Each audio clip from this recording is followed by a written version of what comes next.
Ram Ram Ram Janaki Kanta Smaranam Sadgurunath Maharaj Ki Sita Ram. In the last session, the war has begun.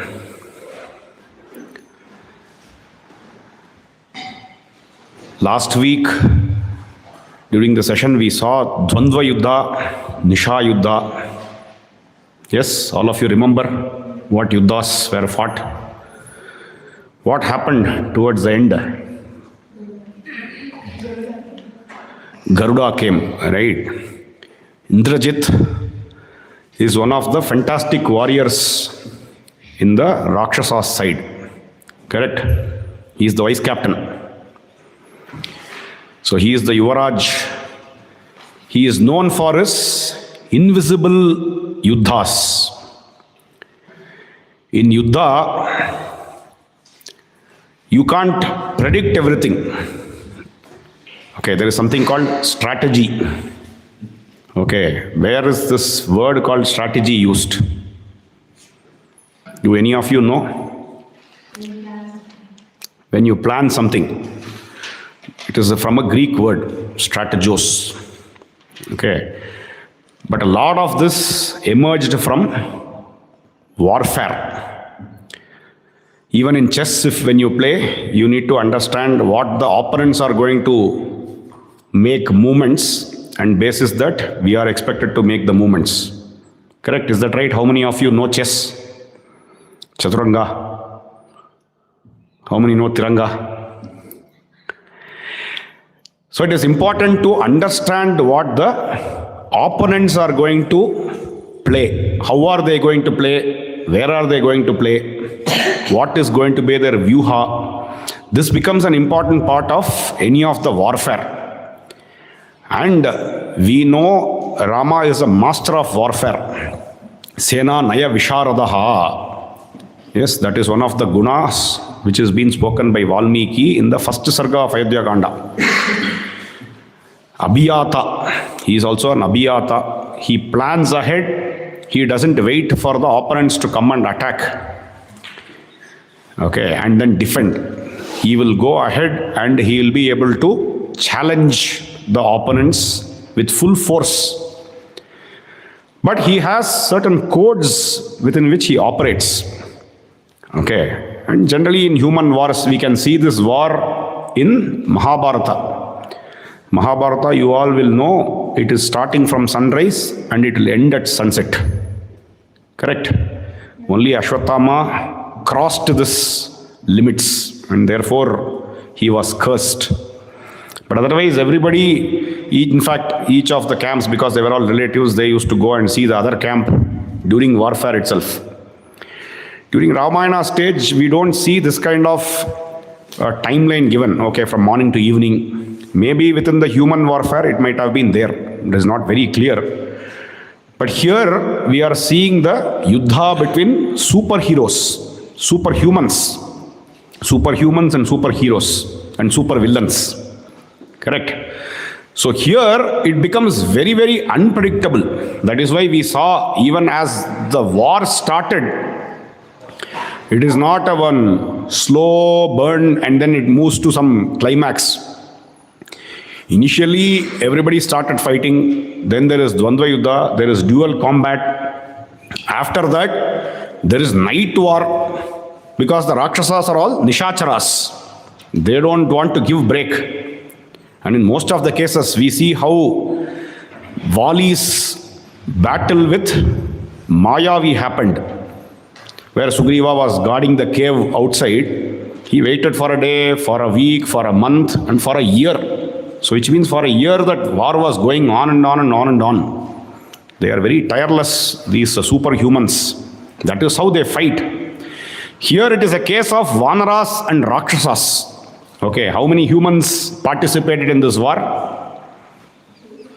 2 humans. You can't say you don't know. Only Rama and Lakshmana. And how many people are in human form? 7. Only Vibhishana and his 4 ministers and Rama and Lakshmana were told by Rama that you can be in human form. Okay, this is how he does his marshalling, correct? Because he doesn't want any confusion. So that the Rakshasas also are Kamarupinaha, they can also take whatever forms they can wish. So that will create a lot more confusion. So therefore it has been very clearly defined. They do their marshalling in each of the directions. Ravana marshaled his armies under their great warriors like Prastha and Indrajit and Mahodara Mahaparshva. Here likewise we had Hanuman leading one side, Neela leading one side, Angada leading one side, and Swayam Rama who is going to attack on the northern side. Okay, this is all marshalling. You need to see what the others are doing and you need to be ready. So there is attack, there is counter attack. Okay, as we speak, there is a war which is going on right now. There is a war between Iran and Israel, which is already happening. Each one will want to be unpredictable. The other person, the best amount of predictability they can bring, they will be more prepared. Here, that is how the Yuddha's progress. And Indrajit is the master of unpredictability. Last week in the session you would have seen, he will come, he will perform war on one side, suddenly he will disappear, he will go and perform war on other side, he will disappear and perform war being invisible. That is why he is invincible. Okay, he is very difficult to predict how he will perform warfare. In fact, in the future we are going to see he will also bring on Maya Sita and confuse even Hanuman. So very difficult guy, this maverick Indrajit. He unleashes his Nagapasha and the 2 brothers are tied by all those Nagas. And then Rama gets up because of his own valor and he cries for Lakshmana. Garuda comes, suddenly he wants to come and save and help and enable these 2 brothers.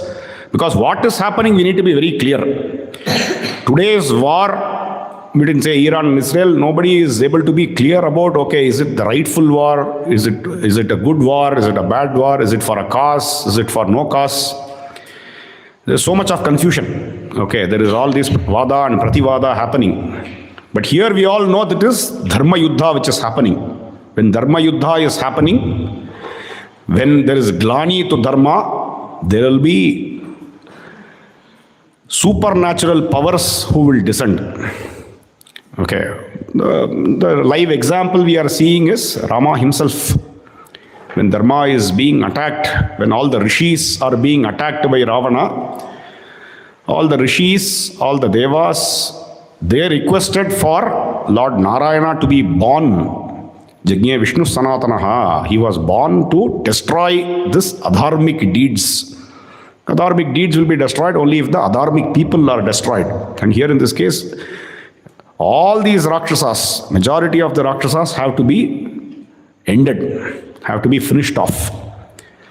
So that is what happens. And during these war also, there are these supernatural kind of elements which are expected to happen. Because the world is always in Dharma. Dharma and sustenance are synonymous with nature. If there is a glani to the nature will manifest in different forms. That is what we are seeing when Garuda is not able to bear this adharmic kind of warfare which is happening. Okay, it might be the usual warfare for Rakshasas, but it is adharmic. He says, how can people come be invisible and fight like this? They cannot see face to face, man to man, eye to eye. That is not happening. Okay, all these hidden warfare, guerrilla warfare is happening. So suddenly Garuda comes, the Nagas are all running away. He embraces, he also feels, oh, he is also entered in a spurt of urgency. When Rama asks, who are you? He says, you don't worry about my whereabouts and who am I, etc. You will come to know later, but there is an important message what Garuda leaves with Rama. He says, Ripuna Pipi Vatsala.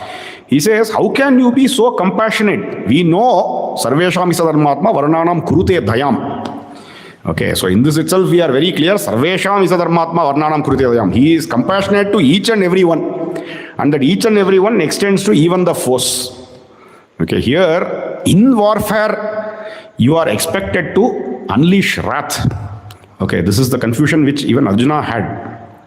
Right? Rama didn't have any confusion here, but he was trying to be, Rama's one of the core gunas is his arjava, his straightforwardness. Okay, even later when Indrajit is charging Brahmastra, Lakshmana wants to charge a Prati Brahmastra. But Rama says, hold on, we will bear, because the world cannot bear two Brahmastras. It is like two atom bombs hitting each other and all. We should not do it. So Rama is very compassionate. Rama is very straightforward. Garuda gives him one alarm saying, you please don't show mercy on these guys. These Rakshasas are Kuta Yodhinaha. They will perform guerrilla warfare. They will come and hit you from anywhere. This is not this monkey gorilla. G-O-R-I-L-L-A. This is G-U-E-R-I-L-L-A. Okay, which is something which our Shivaji Maharaj championed. Okay, what happens in guerrilla warfare? They can come from anywhere. They might be hidden under some grass. Okay, there might be trenches which might be formed. They will be hiding there. They will come suddenly from trees. Okay, they will suddenly come from backside. From any direction they can come and they can be invisible. So there are multiple ways how this guerrilla warfare happens. Garuda cautions Rama, you be very careful. When you are waging warfare, don't show compassion. Once you find these people, smash them. Okay, don't give them a second chance. This is what he cautions. And he leaves. All the Vanaras are all super excited because this is like a resurgence of Rama and Lakshmana. They are all very charged. They want to destroy this Rakshasa army because they are doubly energized now with Rama and Lakshmana being back with full force. Okay, like we say now, the wounded lions, the wounded tigers are much more dangerous. So here Rama and Lakshmana are like that. So therefore all these Vanaras, they are all jumping and racing towards Lanka. They are all using their tails, lashing their tails on the ground.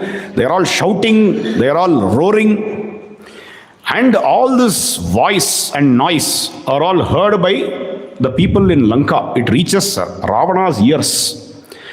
Ravana is asking some of his fellows, why is this noise coming from Vanara's side?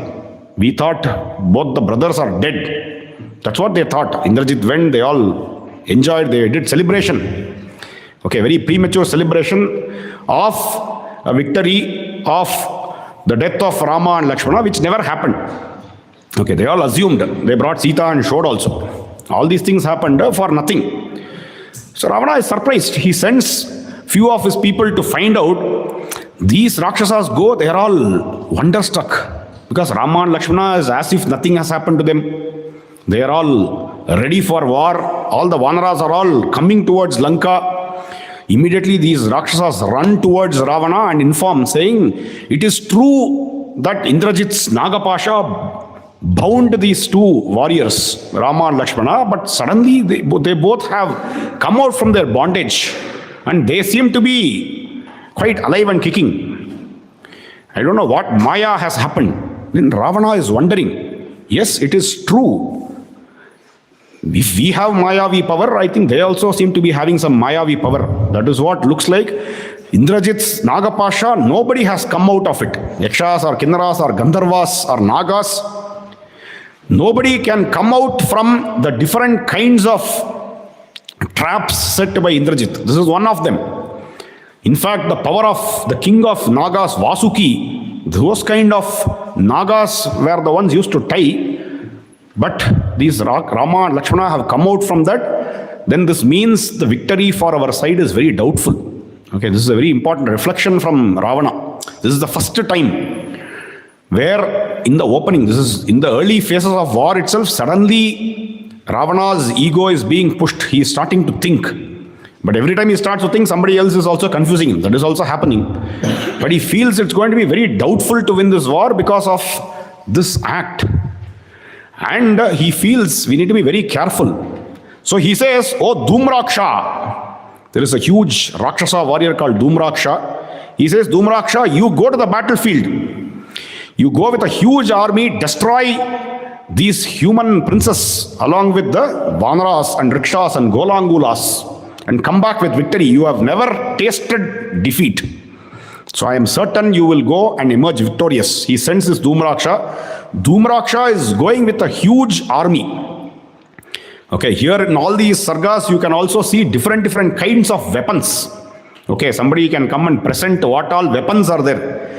Vividha yudhahastascha shula mudgarapanayah gadabhihi pattishair dhandaihi ayasaihi musalair brusham parigair bindipalaischa ballaihi prasaihi parashvadaihi niryayu rakshasa dibyo ho nadanto chalado yatha.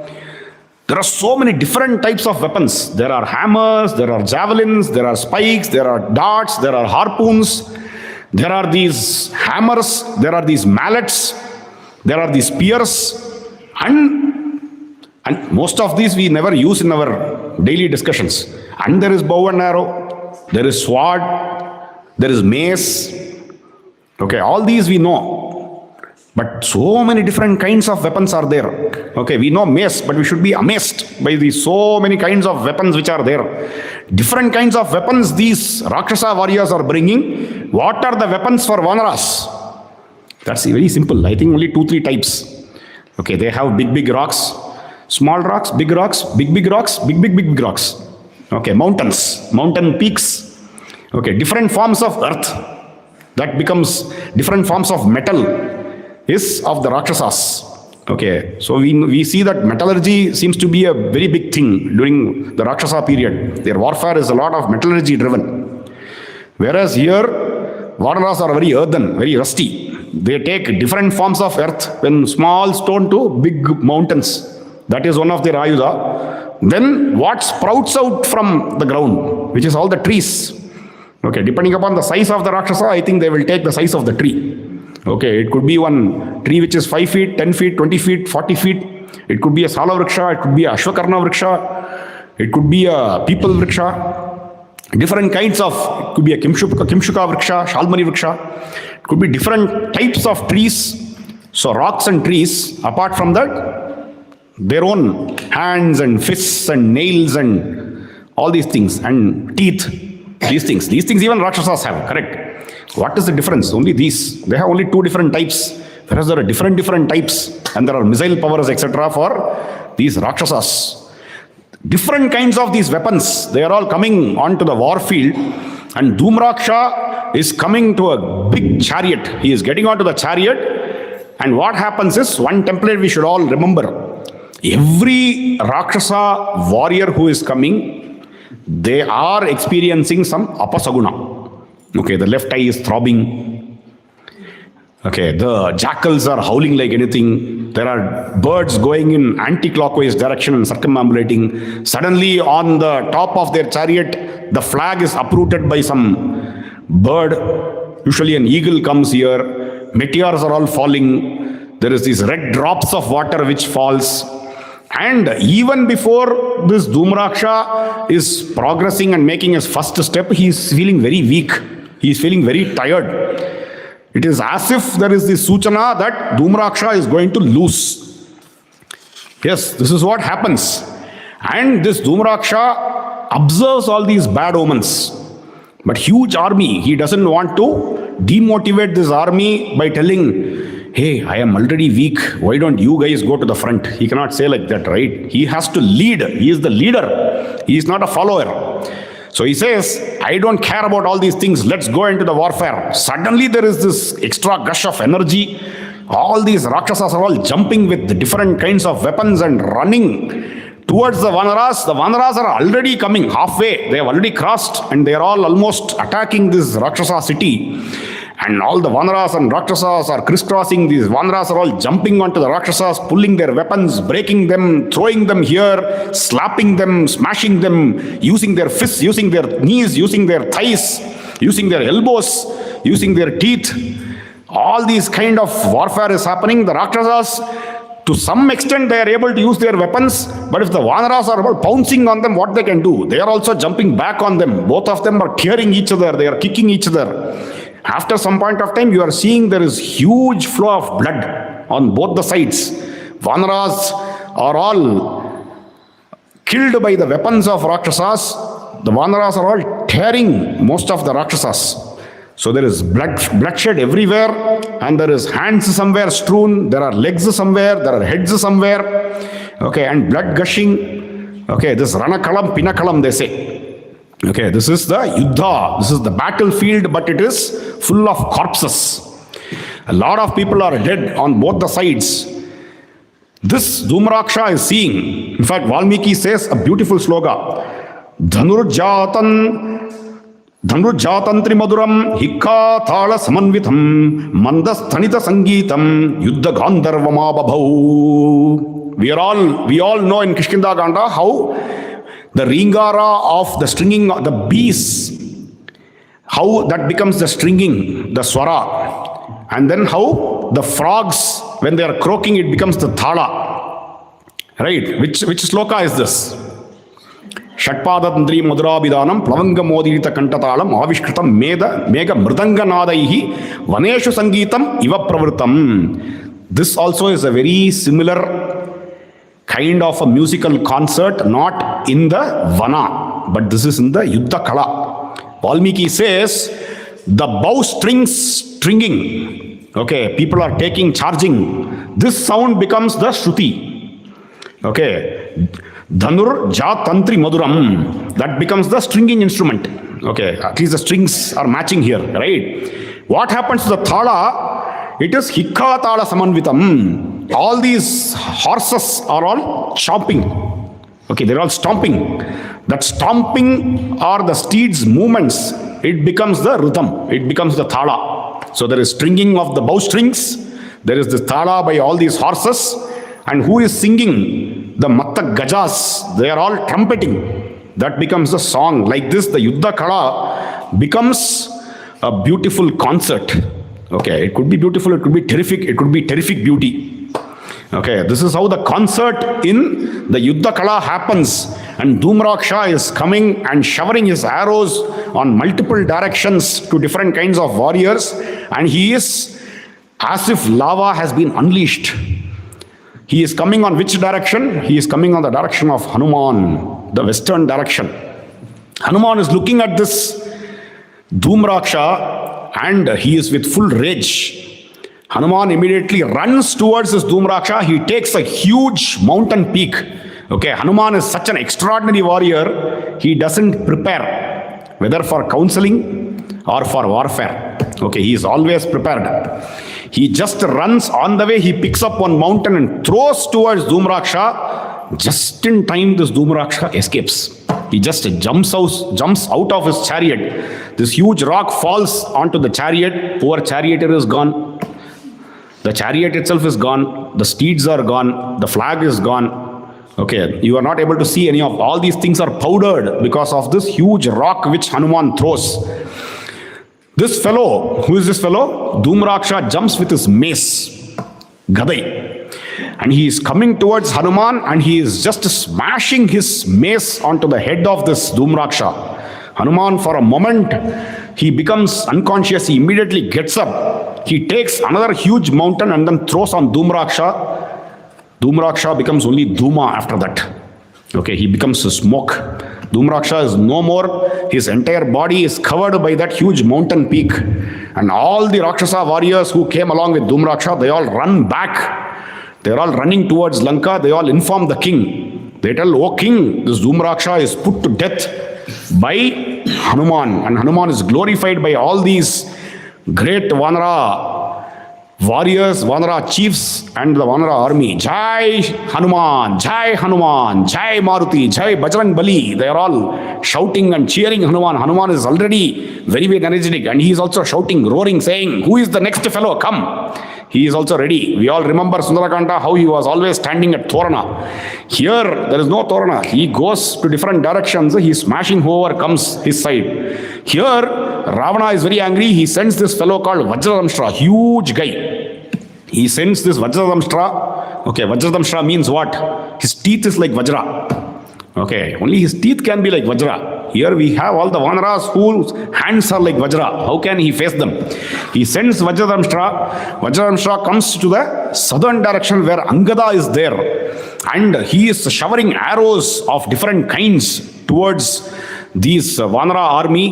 Vanara army is already cheerful. They are also jumping, pouncing on all these Rakshasas. They are destroying Rakshasas. Vajradamshra is showering arrows in tens and twenties and hundreds and dispatching a lot of these warriors. All these Vanara army, the warriors, they run towards Angada. And they tell Angada, like how the trivial people, they will run towards Prajapati and take refuge. They are all running towards Angada. Angada says, I will go and smash this fellow. He comes running towards Vajradamshra. Vajradamshra is suffering a lot of arrows. Angada, when he is coming itself, he is throwing trees towards Vajradamshra. Vajradamshra is taking few arrows and destroying those trees. Angada is looking at this Vajradamshra. He wants to put this guy to death. He is throwing one huge tree towards his chariot. Vajradamshra exactly manages to escape somehow. He jumps out from his chariot. The chariot is completely smashed, but he is pulled out a mace, and he is coming towards Angada and smashing Angada with his mace. Angada is shaken for a moment, but he is not worried. He again jumps up. Both of them are doing Mushti Bandhana. They are all fighting like how Hanuman, like how Sugriva and Ravana performed martial arts. Vajradamshra and Angada are fighting versus each other, using their fists, using their elbows, using their knees, and knocking each other off. And suddenly both of them are thrown to different sides. Vajradamshra picks up one sword with a shield, whereas Angada picks up a huge flowering tree, and he is attacking this Vajradamshra with the tree. Vajradamshra is attacking with this sword, and for some time this war happens, and both of them again, they are all both knock each other down. Immediately Angada gets up. Somewhere this sword which has fallen from the hands of Vajradamshra, he picks it up, and before Vajradamshra could get up and attack Angada, he just slices the head of Vajradamshra, and the head with big kundalas, okay, big dangling earrings, that head is cut off and it is thrown to the ground. Angada roars with the roar of victory, the roar of Jaya. Okay, he is drinking the cup of victory. All the Vanara warriors are all jumping in joy, and they are all praising Angada. This news again goes to Ravana. Ravana says, I know which warrior can destroy these Vanara warriors. Akampana, where are you? Akampana means the one who cannot be shaken. Okay, come on, you go and shake that army. You destroy all those warriors. I know you are unbeatable even for any celestials. You cannot be killed by Yakshas and Gandharvas and Devas. You have never tasted defeat. You go from here, you destroy this Vanara army and come back victorious. Be very, very careful. Be alert. Be vigilant. Then this Akampana comes. Akampana comes through which gate?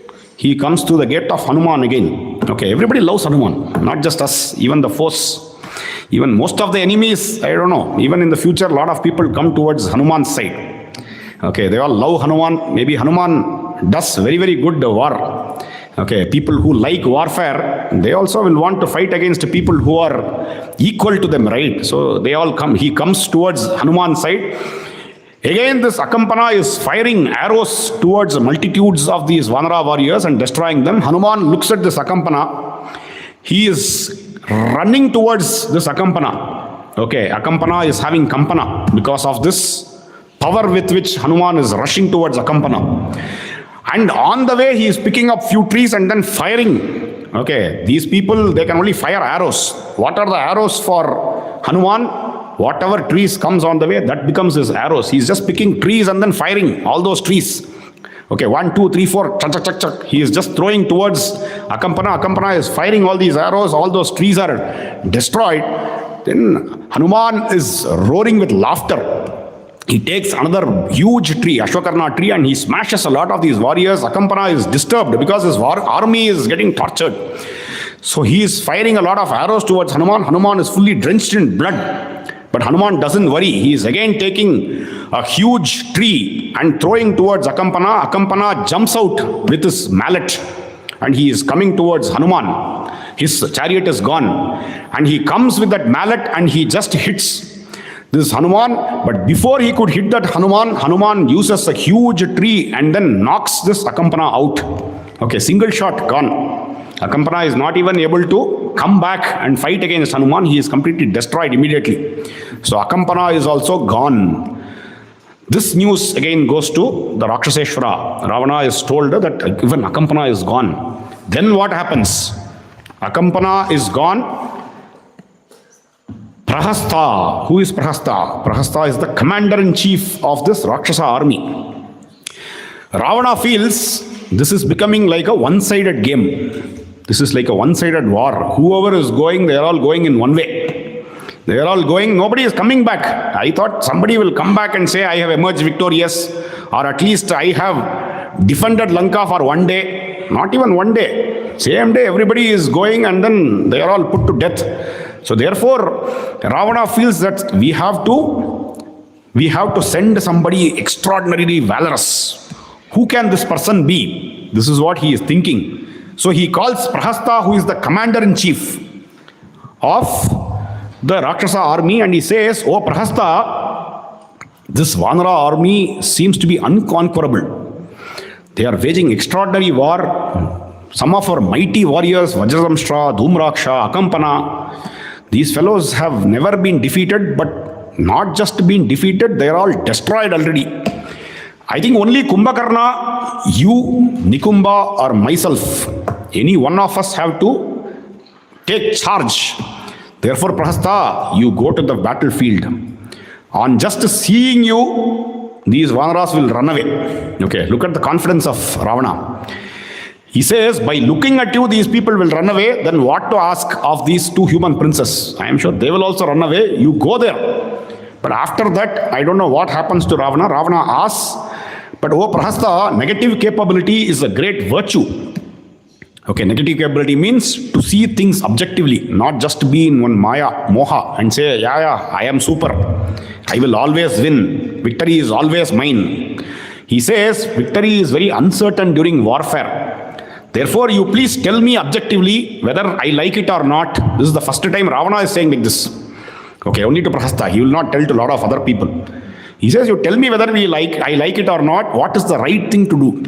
Then Prahasta says, "O Rajan," and it seems that you all remember in Yuddhakanda earlier, Prahasta says, we were careless when Hanuman came, but now we are very careful. We will just destroy them. We will tear them to pieces. We are always vigilant. Nothing will happen to us. That is how he says. But here, Prahasta tells, Rajan, I have told many times. What have I told many times? This war, I don't think we should even perform. It is apt if you can give back Sita. I have given that counseling. That seems to be the better path to be taken. But if you have decided war, okay, this is the tamasic guna. None of them are able to convince Ravana about this. The only person who tried to convince, unfortunately, this Ravana dispatched him outside, which is Vibhishana. So he is going to taste victory. Prahasta, from his words, we can see that Prahasta wanted to has told multiple times to Ravana to give back Sita. He says here also it would be ideal, no warfare, etc. All of us can be protected. But if you have decided to wage war, I need to wage war on your side. You have always honored us. You have given us great life. You have always protected us. Today you will see me dying on the battlefield for your sake. He is very clear. Okay. Unlike the others who say I am going to go victorious, etc., Prahasta is telling Ravana, today you will see me laying my life for your sake in the battlefield. And he tells his charioteer, "Oh charioteer, get my army ready." And a huge army is starting along with Prahasta. Okay. Huge army, this is 1/3 of the army of Lanka. This is why the confidence for Ravana. Ravana says, by seeing you, the Vanaras will run away because he knows the power of this army. 1/3 of the army. Huge army is going with multitudes of chariots, steeds, elephants, mules, monsters, donkeys, okay, ushtras, camels, different kinds of jandus, lions, tigers. They have domesticated most of these animals. Okay, it is like seeing Chronicles of Narnia. Okay, all these different kinds of animals are all coming. with saddles on them, with shields on them. And then some of the animals also wage war. Like them, they are coming towards this war, this Yuddha Kala battlefield. Vibhishana is being asked by Rama, who is this person? What is this fantastic army? Vibhishana says, this is Prahasta, the commander-in-chief, who is coming out for warfare. He controls 1/3 of the army. I think we need to be putting him to death very quickly. He comes on the eastern side because the commander-in-chief he cannot go to somebody who is below a commander-in-chief. He comes out to the eastern side where Nila is. And Prahasta is waging war. He also comes with 4 different commanders of his own. There is Narantaka, there is Kumbhahanu, there is Samunnata, there is Mahanada. They are all coming, but Valmiki doesn't spend time for any of them. Okay, there is Thara, there is Jambavan, there is Dvivida, and there is Durmukha. These 4 Vanara chiefs, 2 of them take trees, 2 of them take rocks. Okay, like we told, these are the 2 kinds of weapons. Okay, 2 of them put the other 2 people with their rocks, the 2 of them take them with the trees. And all the 4 commanders of this commander-in-chief, they are all put to death. Prahasta is seeing all these things. All his 4 deputies are all killed in no second. Prahasta is charging his arrows on multiple sides, and like how effortlessly somebody plays the veena, somebody is playing a musical instrument, this Prahasta is firing arrows, and in hundreds and thousands and lakhs, these Vanaras are all falling down and they are all dying. Nila is looking at this. He is very, very angry because it is his army. He is the chief. The captain of the army is rushing towards this Prahasta. Prahasta is firing arrows and arrows towards Nila. Yataiva govrusho varsham sharadam shigramagatam evameva prahastasya sharavarsham dhurasadam. Like how a big bull, a huge bull, okay, we can say we are near the forest, so you can say this wild bull. Like how the wild bull, even if there is a huge rain, it will just stand like this, look at the sky and take this entire downpour and then shake its head. All the water drops are all gone from its body. Likewise, this Nila is being attacked by all these arrows, but he doesn't care. He is like a mammoth. He is just shaking his body. All these arrows fall. There is all his body is blood red. But Nila says, Prahasta, I will finish you now. He runs towards this Prahasta. Prahasta is shooting a lot of arrows. He doesn't care. He is taking a huge salavriksha and smashing all the steeds of Prahasta. All the steeds, the donkeys or steeds of this Prahasta are all smashed. Prahasta jumps out with his mallet. He runs towards Nila. He smashes with his mallet. Nila takes a huge tree. He smashes Prahasta with his tree. Prahasta again jumps up, takes his mallet and throws at the chest of Nila. Nila is not perturbed by this. He takes another huge rock and throws on this head of this Prahasta. Prahasta dies. His hand, his legs, his chest. Prahasta becomes a kabanda. Okay, we are not able to find out where is his eye, where is his mouth, where is his hand, where is his stomach. Everything has become one ball. Okay, he is crushed by that huge rock. And the way these Vanaras wage war, it is terrifying. Okay, for us to hear itself, it is gross, it is gory. Imagine the people who are looking at this. Okay, imagine we are all in the Rakshasa army and suddenly this Prahasta, a huge rock comes and he is chutneyfied. Then what happens? These people, they all want to run for their life. They are all running. Some of the Vanaras are all chasing these Rakshasas. They are all jumping onto them. And obviously Rakshasas can't outrun Vanaras, right? Because aplavantav plavantascha, garjantascha plavangamaha. They are all faster than any of these Rakshasas. They can all jump, they can all leap, they can all roar. So they all jump, leap and catch and pounce on these Rakshasas and they are destroying them. So people cannot even go back. A lot of them are brought by these Vanaras and they are all smashed by all these Vanara warriors. Like this, Prahasta is put to death. Rama, Lakshmana, Sugriva, Hanuman, all of them glorify Nila because the commander-in-chief is put to death. Now there is no commander-in-chief on that side. Okay, in an organization what happens, there is always this structure, right? Especially in army. There is the head, there are the deputies, under deputies, it is a pyramid structure. Okay, in a pyramid, at the top there is only one point. Is that right? Srijay. The pyramid will have only one point on the top, but in the base, it's a long line. Okay, let's take a 2 dimension. So what it means is there is only one point, there is only one head on the top. After that, the levels will keep increasing. So many people. At the bottom level, there might be crores of people. But the crores of people will be managed by thousands of people. Thousands of people will be managed by hundreds of people. Hundreds by tens, and then there is only one person. This Prahasta, he is directly reporting to Ravana. Okay. Under Ravana is this commander-in-chief. We also saw how Rama is asking Bharata, are you taking care of your commander-in-chief? Is he of a great legacy? Is he from a great lineage, etc.? All of you should remember this.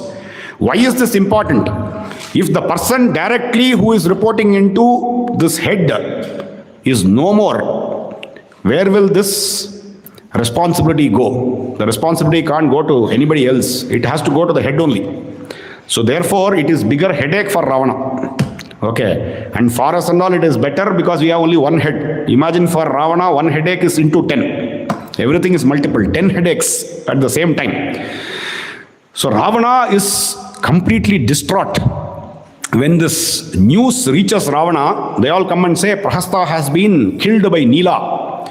Ravana, like you should all remember what happens in this case, right? The direct reportee is dead. Therefore, Ravana has to come into war. Ravana already told Prahasta to control this opponent army. Either you or me or Kumbhakarna or Nikumba has to get into the battle. He doesn't say Nikumba. I don't know why. Obviously, Kumbhakarna will take time to be woken up. Okay, therefore Ravana says, okay, I have to go into war. He says, Adya tadvanara nikam ramam cha saha lakshmanam dirdahishyami bhanogaihi vanam deepte rivagnibihi. This Ravana, he is saying, I will now enter into war. I will now enter into war, and it is not just a war. It is going to be a catastrophe. Okay. It is like what we say, if army comes, they come on the ground. Okay. There is so much destruction which happens. Imagine suddenly the Air Force comes. Okay. They just fire missiles from the air and there is bombing everywhere. Huge destruction.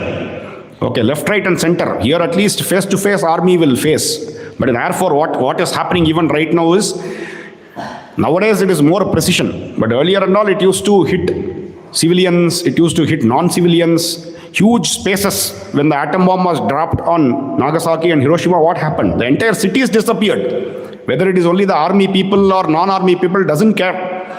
So likewise, here Ravana says, I am going to get into this war.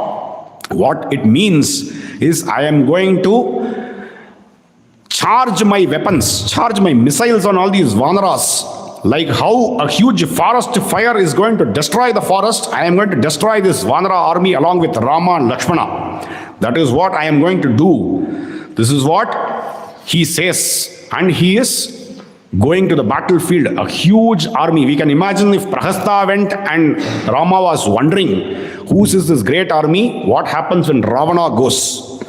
Ravana is surrounded by extraordinary set of warriors. Okay, because the king is going, he cannot go alone. All the great warriors on the side of Rakshasas are all going along with Ravana. And they're all going towards the battlefield. Rama is looking at them and he asks Vibhishana, Oh Vibhishana, whose army is this? There seems to be an array of warriors. Okay, it is not just one warrior. So far we have been seeing one warrior coming with a great army behind. Okay, we should imagine one chessboard. There are pawns and there may be only a horse coming, there is only a queen coming, like that. Imagine the entire back row. Okay, with the bishop and with the rook, with the knight, everybody is advancing together with the Raja and Rani. That is how it is here. A huge array of warriors are seen. Whose army is this?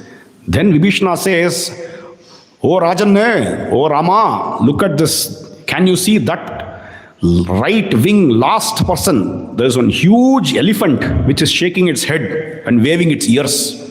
On top of this elephant, one person is sitting, his name is Akampana. This must be Akampana 2, I think, or Akampana 3, I don't know. We are having different Akampanas. Just now one Akampana was killed by Hanuman. This also is an Akampana. He is sitting on that elephant with his weapon. Next to him you can see in a chariot, with the chariot having a great symbol of a lion. Okay, a lion symbol on the flag of the chariot. This is none other than Indrajit, whom we have already seen earlier. He is a Mayavi. He is an expert in missile power.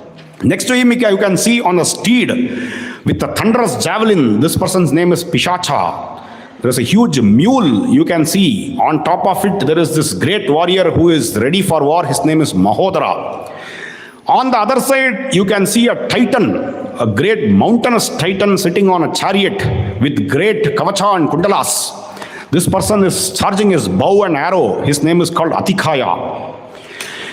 Next to him, you can see a huge mountainous figure. Okay, this figure is very special because it has 3 heads.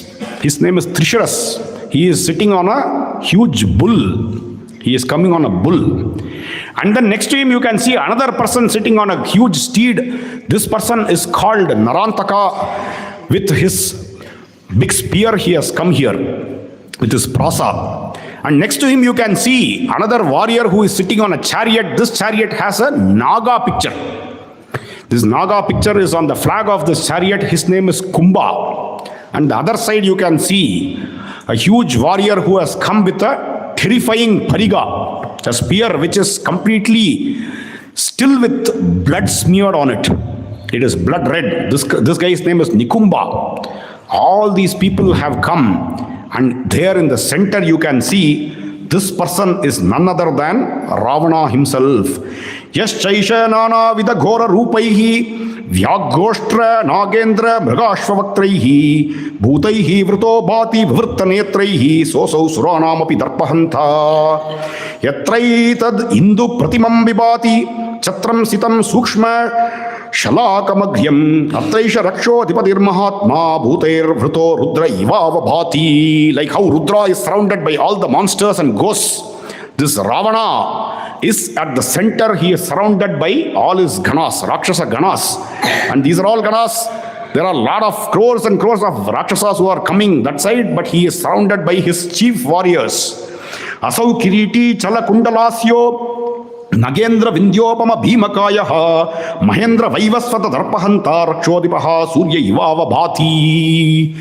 The one who is put an end to the death god, who is challenged Yama, who is won over Indra, who is won over Vairasvata, who is won over Kubera, who is won over Agni, who is won over Vayu, that extraordinary, the king of Rakshasas, the Rakshasendra, the king of kings, the lord of lords.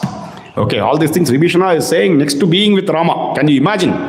But this is negative capability. You have to be very objective about what you are talking about. Vibhishana certainly knows. Sugriva also knows. Sugriva talks about Vali in great manner when he is describing to Rama. They are not afraid. They want to talk, a spade is a spade. Okay, there's a phrase in English called call a spade a spade. You tell what exactly it is. You should not pussy mulgify. You should not tell, oh Rajan, these fellows, they are nothing.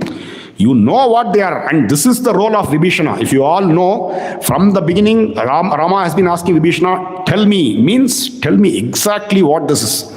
And who else can tell about these people in great detail than Vibhishana? So Vibhishana is giving pinpoint, accurate details because he knows, including in future, he is the one who talks about Nikumbila. Okay, extraordinary stuff Vibhishana has done.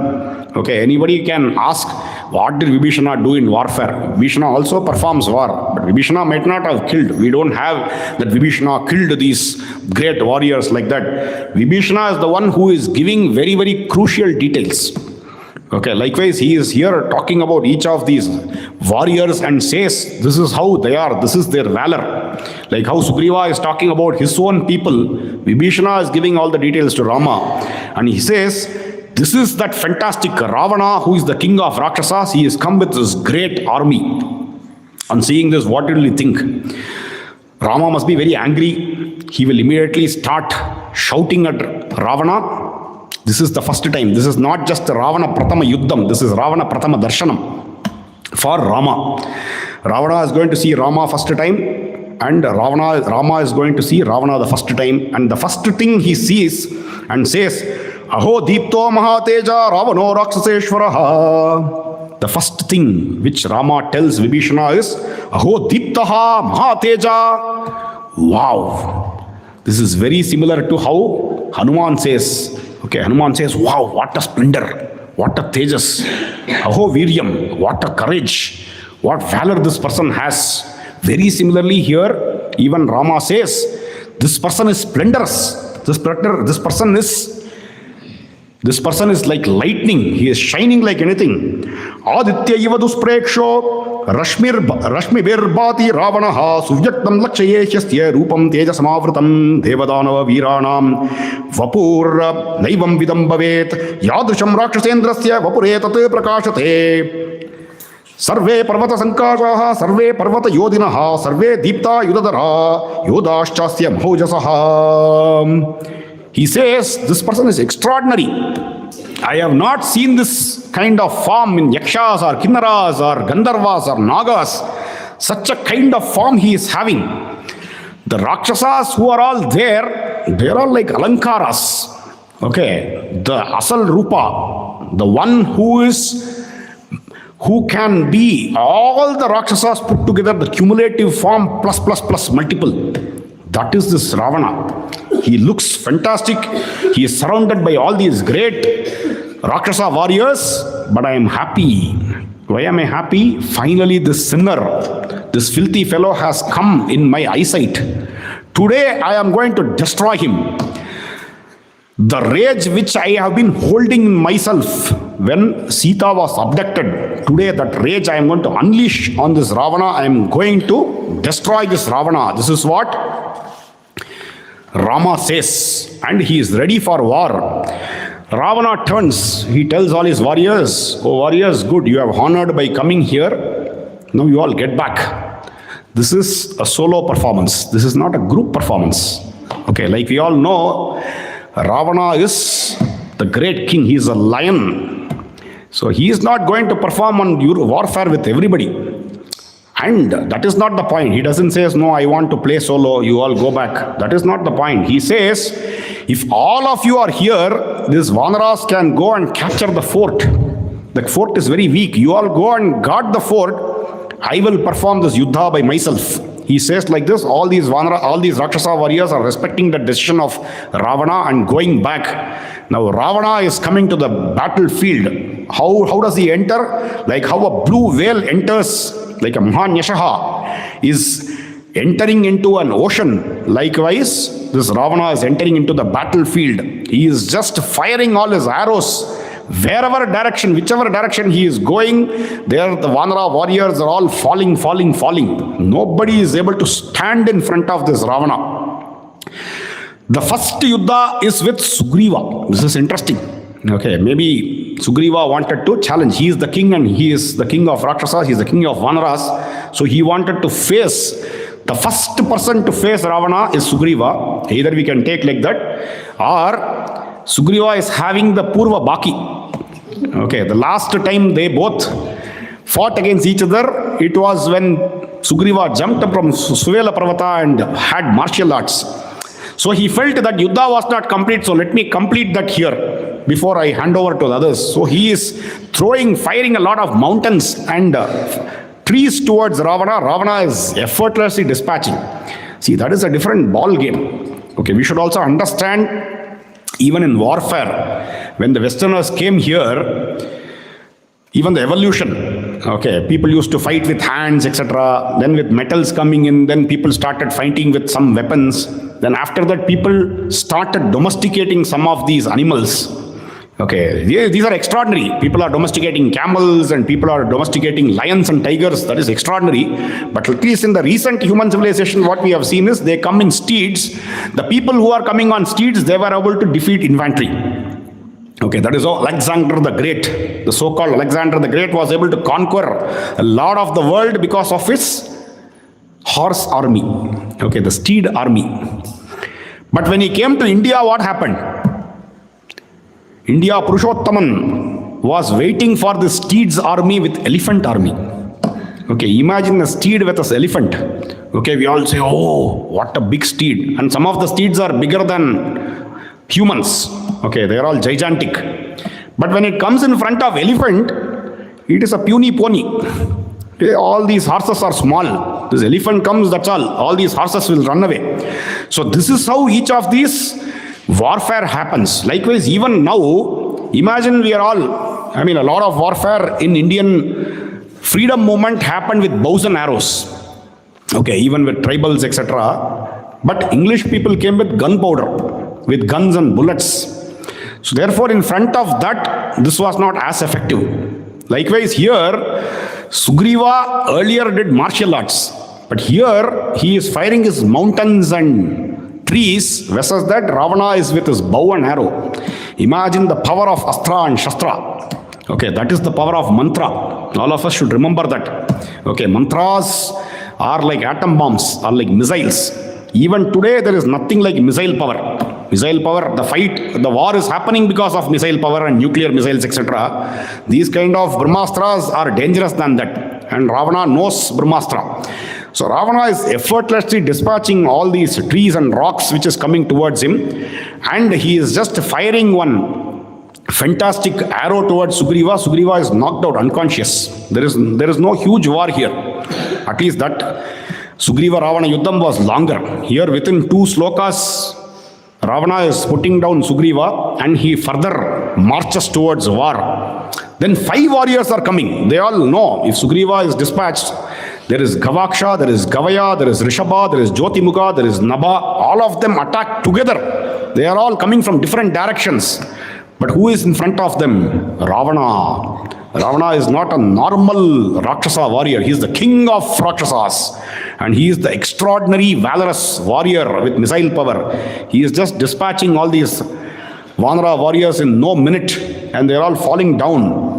And all the Vanaras are all chased. And they are all coming towards Rama and taking refuge in Rama. Only missile power can feel missile power. Rama is getting ready for war. Lakshmana comes and tells Rama, I know you want to destroy this Ravana, but please give me an opportunity. Okay, everybody, this is how warriors are. Okay, warriors, sports, anything, you want to take on somebody who is superior to you. Okay, you don't want to take only with equals. Lesser people you don't want to face. We will see in all these people saying, Ravana will say, Lakshmana, I don't want to fight with you. Atikaya will say, I don't want to fight with you. People estimate, underestimate, that is also there. But then here Rama is getting ready. Lakshmana comes and says, I know you want to fight, but please give me permission. I want to go and fight versus this filthy fellow. Teach him a lesson. So Rama says, yes, my dear Saumitri, go, but be vigilant. This is again, Rama doesn't, very, very objective. Ravana is an extraordinary warrior. He knows missile powers. You go knowing your loopholes and his loopholes. Be aware of your strength and weakness. Be aware of Ravana's strength and weakness. Be extremely vigilant and fight with utmost care. Okay, because Rama doesn't want to quickly both fighting together. That doesn't happen. Okay, he's saying, yes, you go. And Lakshmana is wanting to get into the war, but before that, Ravana is destroying a lot of these Vanara warriors. Hanuman comes there. Hanuman comes and says, oh Ravana, hello, do you remember me? He says, and he shows this 5 fingers. He says, these 5 fingers are like 5 mountain peaks. I am going to just smash all your heads with these 5 fingers and you are going to be destroyed in no minute. But before that, you show your valor. Okay. Hanuman is also extraordinary warrior. So these warriors, like we saw, they want to test the other skills. So he says, you show your power on me, then after that I will put you to death. Ravana says, you show your power on me, then I will show my power. I know you have come, you have destroyed part of Lanka, etc., but that is on a different day. Today I am going to kill you. Then immediately Hanuman says, but I have already shown my power to you. Don't you remember Aksha? Do you remember Aksha? Who is Aksha? Aksha is Ravana's son. Do you remember Aksha? Then immediately Ravana gets red-eyed. He is very, very angry. He comes, he just uses his fist and then punches Hanuman. Hanuman rotates multiple times and falls down. Okay, huge punch. This Ravana lands on Hanuman. Hanuman gets up and says, and he becomes unconscious for a moment but gets up immediately. And now Hanuman is using his fist And then he is just knocking down Ravana. Ravana falls unconscious, but he gets up. And he says, Hanuman, very good. I think you are a glorifiable hero. I think we can wage war versus each other. You have that thagudi. You have that kind of a gaurava to wage war against me. The moment Ravana tells this to Hanuman, Hanuman is feeling very, very ashamed. He says, Digastu mama viryena yastvam jivasi Ravana sakrutu praharedyanim durbuddhe kim vikattase. Dikharam to my strength. Whenever I have punched anybody like this, that person is always dead. Okay, it is not just you are not dead, you are getting up and glorifying my strength. Digastu mama viryena. I am shameful of my strength because of this act. He says like this, then immediately Ravana is just landing his fist on the head of Hanuman. Hanuman is falling down. And Ravana advances. He doesn't want to continue this war. Hanuman becomes unconscious for a moment, gets up. But before that, Nila starts waging war with Ravana. Nila performs a very unique war. Nila is coming and waging war. There are arrows and arrows. Ravana is firing towards Nila. Nila is looking at all those arrows. He is getting some of those arrows. Then he is becoming small in size. Okay, and then he is jumping towards this Ravana, and suddenly Ravana is not able to see this Nila. Hanuman gets up in the meanwhile and looks at what is happening. He wants to again go and attack Ravana because it is 2-1, correct? 2 times Hanuman has been knocked out by Ravana, but Hanuman has knocked out only once. So he wants to continue this bout. But by then already Nila has started this fighting. So Hanuman feels okay. Now Nila is fighting, so I cannot go and interrupt. And suddenly this Nila's war is becoming interesting because Nila is nowhere to be seen. This Ravana is searching for Nila. Where did this Nila go? This Nila, this fellow who killed my Prahasta, I am going to put him to death. He is feeling like this. And suddenly he is nowhere to be seen. And Rama and Lakshmana are all smiling and laughing. Okay, they are all seeming to be enjoying something. This Ravana is wondering what is happening. Because Nila is suddenly on top of this chariot. He is on the flag. He is taking that flag. He is making it upside down and putting it on the chariot. Okay, suddenly he is coming on the bow. On top of the bow of this Ravana, he is in small form. And he is stringing. He is playing it like Veena. Then suddenly he is jumping onto the crown of this Ravana and he is dancing on all the crowns. He is jumping from here and there. So imagine if somebody is in front of us, we can wage war. Okay, we can fight against them. This is like waging war versus one mosquito or one fly who is sitting on top of us. What will you do? You will slap yourself. Okay, instead of slapping the fly, most of the cases you will slap yourself. So this Ravana is completely distressed. He's saying, what kind of warfare, man? I have seen people waging war versus me in front of me. This person is waging on me, sitting on top of me, waging war. And he is wondering now what? He is totally irritated. Okay, this is called irritation. Okay, 9999. He is sitting on top of me and he is jumping to here and there. I cannot catch him.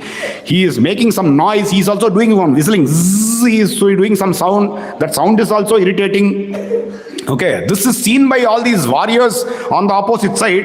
Dvajagre dhanushachagre kiritagre chatam harim lakshmanota hanumamscha drishtva ramascha vismitaha. They are all wondering what kind of warfare. Rama, Lakshmana, Sugriva, Hanuman, they are all looking at this. Dvajagre, on top of the Dvaja, he is there at some time. Then Dhanushagre, he is on top of the bow at some time. He is then Kiritagre, he is on top of the Kirita at some time. And such a kind of warfare this Nila is performing, this Ravana is completely irritated. He is angry with the sound and all the Vanaras are cheering, oh Nila, go, go, go. This Ravana is saying, go, go, where? Then he knows these people are saying, go to the other head, go to the other head, jump to this crown, jump to that crown, pull his crown down, pull his hair. Okay, and Vanaras anyway like pulling all these hairs and biting and tearing. I don't know why Nila didn't like how Sugriva is doing to Kumbhakarna. Okay, I thought this is a good opportunity. Nila could have immediately plucked with his nails the nose and ear of this Ravana. He missed this opportunity. Okay. But by then this Ravana is so irritated, he wants to put an end to this war. He is charging this fire missile. He is saying, you are acting too smart. Let me put an end to him. Okay, this is why in your moment of ego, you should not actively listen. Okay, you should actively listen when some people are feeding you with information. We all will remember in this Ramasena Vaibhavam and Ramasena Mahatmyam, each of their powers are being told by Sukha, Sarana, Shardula, etc. That time they all told Nila is the son of fire. Okay, but certainly here Ravana doesn't seem to be knowing. Ravana is firing fire missile onto Nila and saying, this is going to destroy you. Okay, it pushes him down, but because fire is his father, the father is protecting this Nila. Nila falls down unconscious, that's all. He doesn't die. Okay, this is maybe a loophole of Ravana. Ravana did not listen. Okay, therefore active listening is very important. Whereas Rama always listens, he understands the nuances of all these people. Active listening we saw in one of the sessions. This is an important thing. Then after this Nila, what happens? He is marching and Lakshmana is ready, waiting. He is stringing his bow and says, "Oh Nishacharendra, come, I will give you Yuddhaditya," he says. And Ravana is laughing at Lakshmana and says, "Oh child, you are a small child. How will you even bear my power? You can never bear my power. You are going to be destroyed in no moment, but you have come in front of me, I will destroy you. Because destroying you will make Rama weak, I am going to destroy you." Saying this, he is firing. He is wanting to fire arrows. Before that, Lakshmana says, "You stop blabbering. Okay, warfare is not won by soul. Okay, it is by will. You have to use your bow. You cannot just use your words and win over me. You need to win by action," he says. And Ravana is irritated. He is charging some arrows towards Lakshmana. Lakshmana is sending all those prati astras. None of the arrows which are sent by Ravana is reaching Lakshmana. None of the arrows which are sent by Lakshmana is reaching Ravana. After some point of time, they start charging some superior arrows, some missiles, etc. and they are firing versus each other. And then at one point of time, Lakshmana is charging an arrow which is breaking the bow of Ravana, and all the celestials who are gathered here, they are all praising Lakshmana and saying, "Sabash, this is fantastic. He has broken the bow of Ravana. Take a bow." Okay, this take a bow can be for both of the people. Okay, this is for Lakshmana to take a bow because he has destroyed the bow of Ravana. It can be for Ravana because Ravana has to search for another bow. Okay, this is how the celestials are wishing Lakshmana, but now Ravana is very, very angry. He takes a Shakti, a spear which is given, which is fashioned by Brahma, and he is charging that towards Lakshmana. It is with Mantrika. It is a mantra prayoga. Therefore, it is charging towards Lakshmana. Lakshmana is not able to defend himself. That Shakti comes and gets into the chest of Lakshmana and knocks Lakshmana down. Lakshmana is smeared with blood. He is falling onto the ground. But fortunately, this Lakshmana is falling onto the ground with his recognition of his true nature. Okay, he is close to his Atman. He is suddenly in his own smarana of Vishnu. Therefore, he is unconscious, but he is in very different state of consciousness. What Ravana does, okay, this is another interesting feature. These people somehow they have a liking towards whoever is knocked down, they want to take them.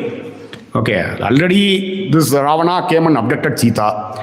Kumbhakarna later will take the Sugriva and go. Ravana for some reason wants to take this Lakshmana and go. Okay, he comes, he lifts this Lakshmana, but this Lakshmana is not being, he is not able to lift this Lakshmana at all.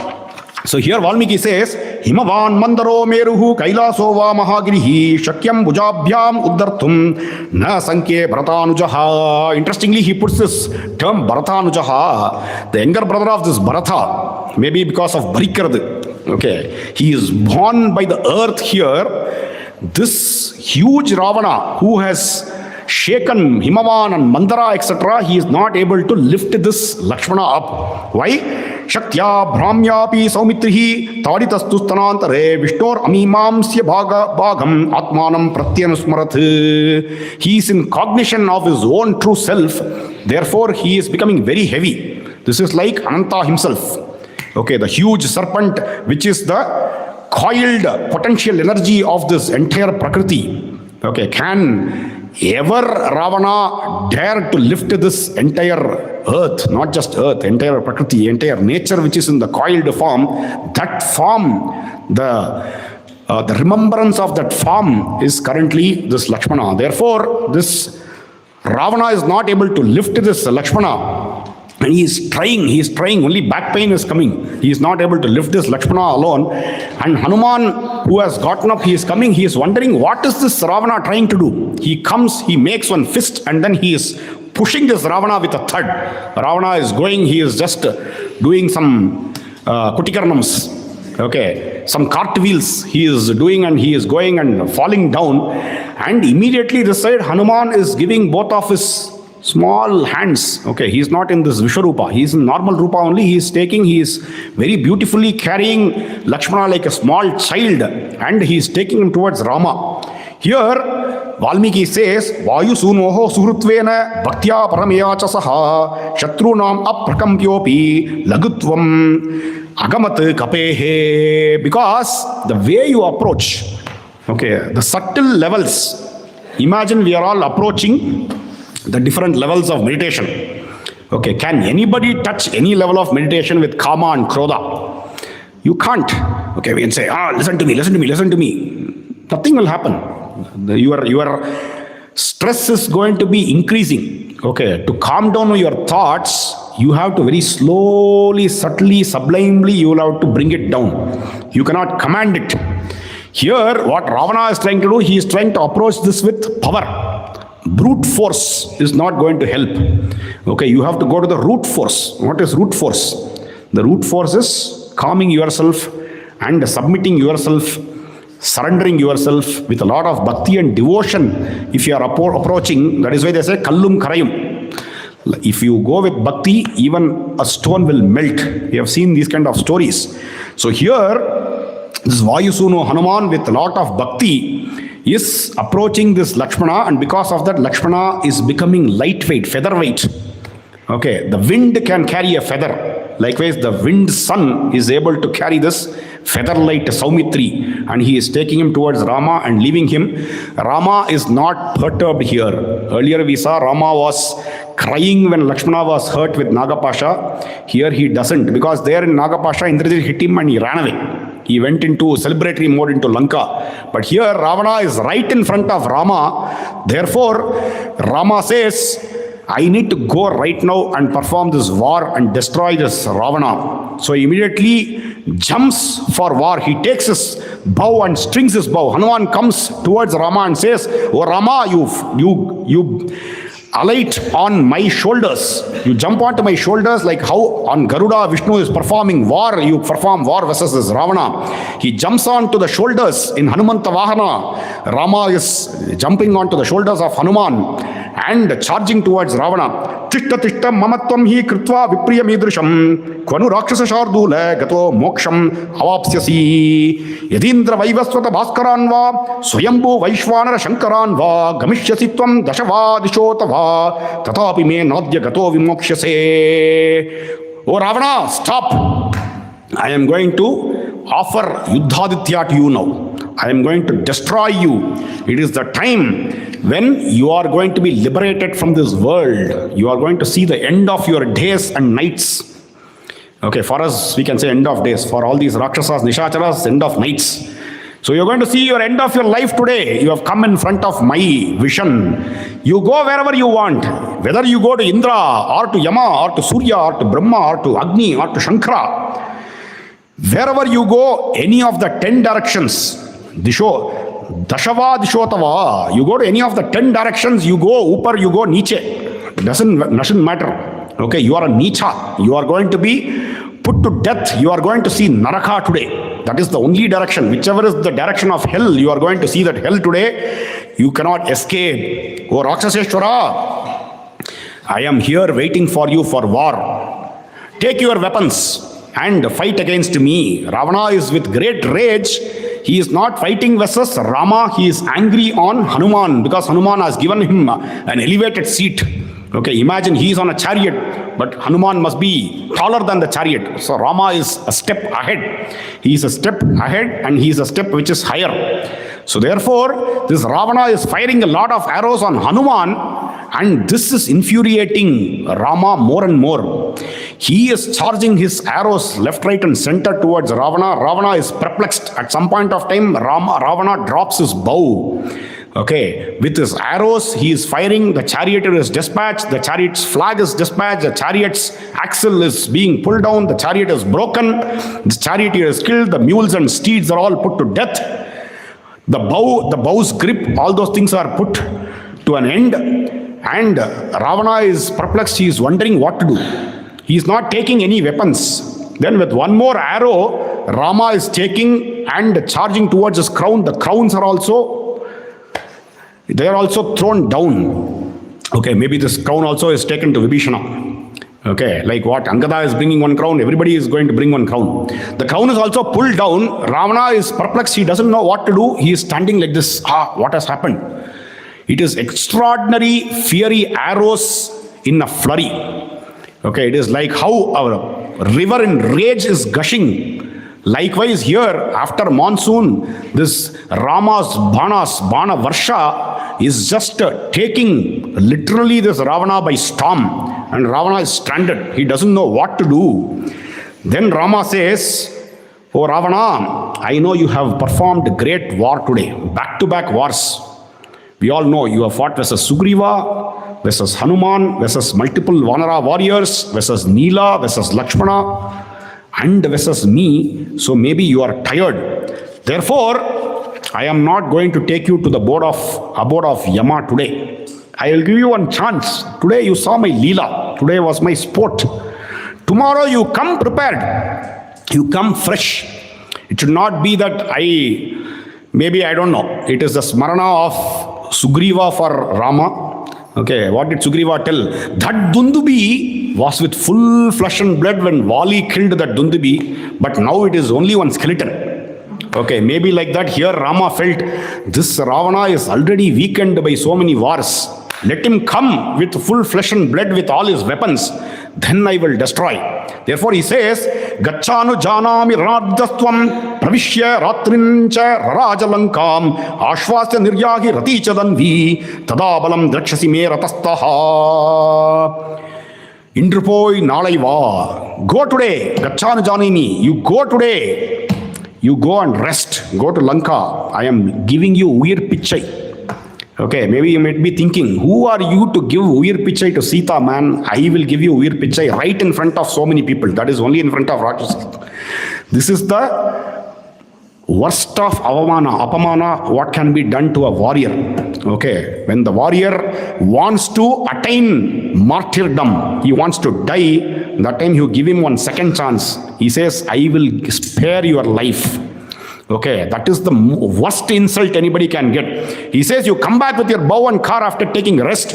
Tomorrow you will see my might. Balam drakshasi me ratastaha. I will show my bala.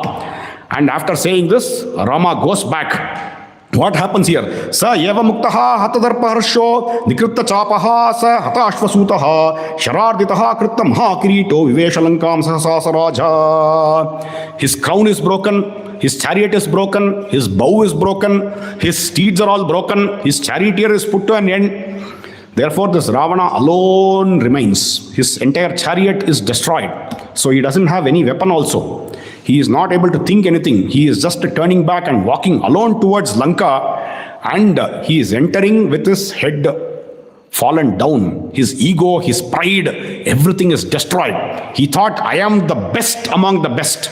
Nobody can challenge me, nobody can stand in front of me, but all his powers not alone has been put to an end, but he's been given one second chance. He's been insulted by Rama and he's been given Veer Pichai. He's been given his life as arms. Okay, no arms, not ARM, this is ALM. As arms he is giving his life, and he says, you go today and come back tomorrow. Tomorrow you will see my Rudra power. Today you saw my very light warfare. Tomorrow you will see my powerful warfare. Saying like this, Rama goes, Ravana enters back into his city with all his pride and his ego destroyed. Here Rama doesn't stay like that. He is instructing Sushena and all the Vanara warriors to heal all these Vanaras who have been hurt, including Lakshmana. Lakshmana's spear immediately went back to Ravana after he came back to Rama. Lakshmana is also given all these healing things, but all this has been seen by the celestials. The rishis, the nagas, the devas, etc. They are all chanting Sri Rama Jaya. It is as if the first victory, the first impression is the best impression. The first time Ravana has come, he has been completely shattered. So all the celestials are all praising the glory of Rama and wishing him more and more success and the success and the victory for Dharma. With this, the Ravana Prathama Yuddha, we will close for today. In the next session, we will see another giant being woken up. Janaki Kanta Smaranam, Jai Jai Rama Rama, Sadgurunath Maharaj Ki Jai. Minathan Minna.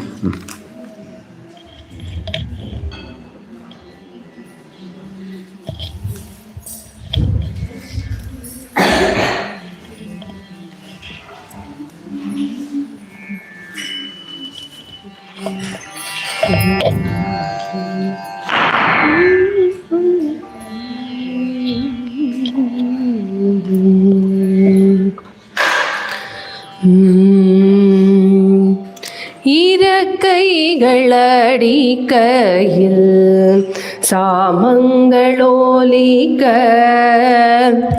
இறக்கைகளடிக்கையில் சாமங்களோலிக்க,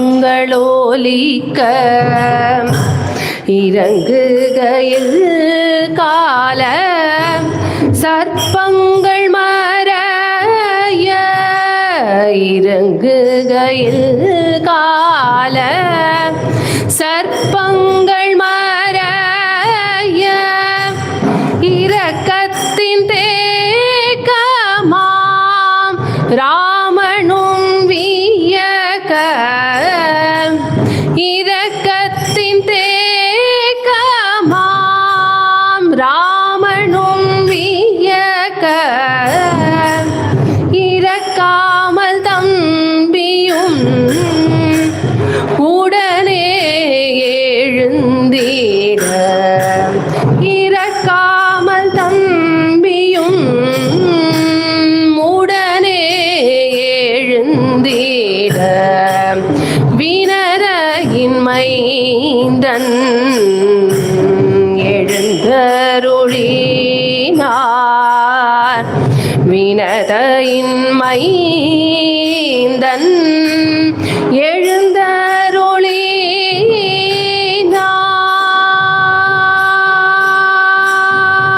எழுந்தருளினார். தாங்கள் யாரென்று அறியாதவர் போல் தாமரை கண்ணனும் வினவினராம், தங்களின் உயிரான தாசனேயானென்று தசமுகன் மடிந்த பின் உலகறியும் என்றார், வினரையின் மைந்தன்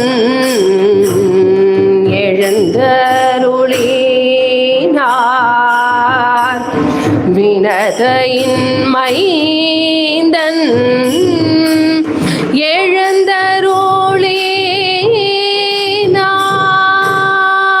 எழுந்தருளினார். கருத்துள்ளோரிடம் கருணை அருள்பவரே, கயவரிடம் கருணை காட்டலாமோ, கருமுகில் வண்ணா வல்லர கரிடம், கருமுகில் வண்ணா வல்லர கரிடம், கடுமையாய் போரை தொடுத்தருள்வி, வினதையின் மைந்தன் எழுந்தருளினார், வினதையின் மைந்தன்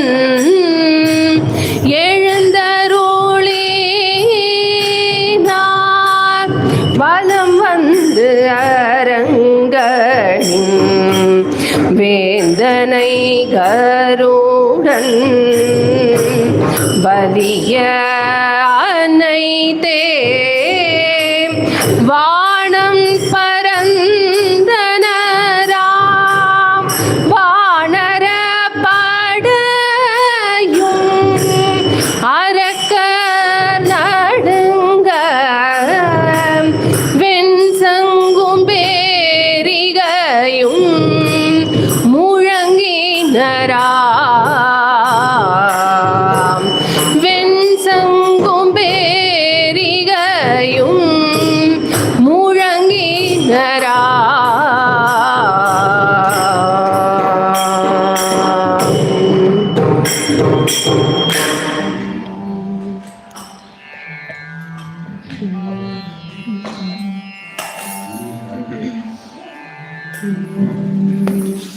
दासाची संपत्ती राम सीतापती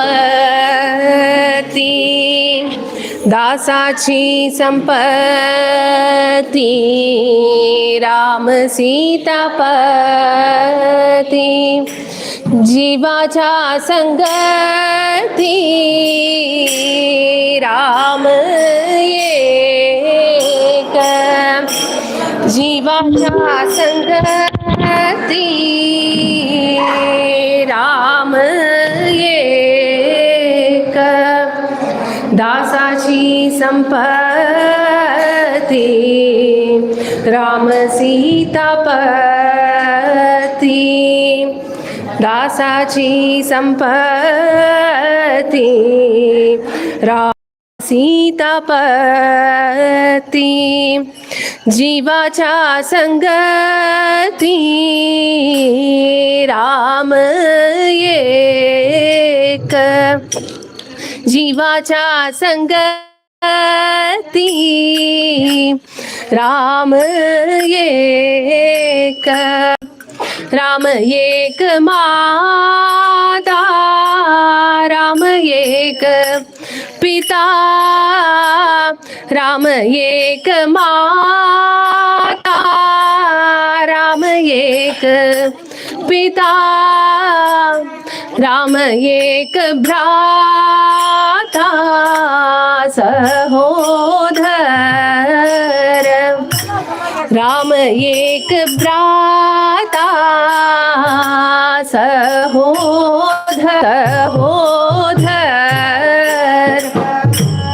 सहोदर सहोदर विद्या वैभव कांचन कांचन सहोदर विद्या वैम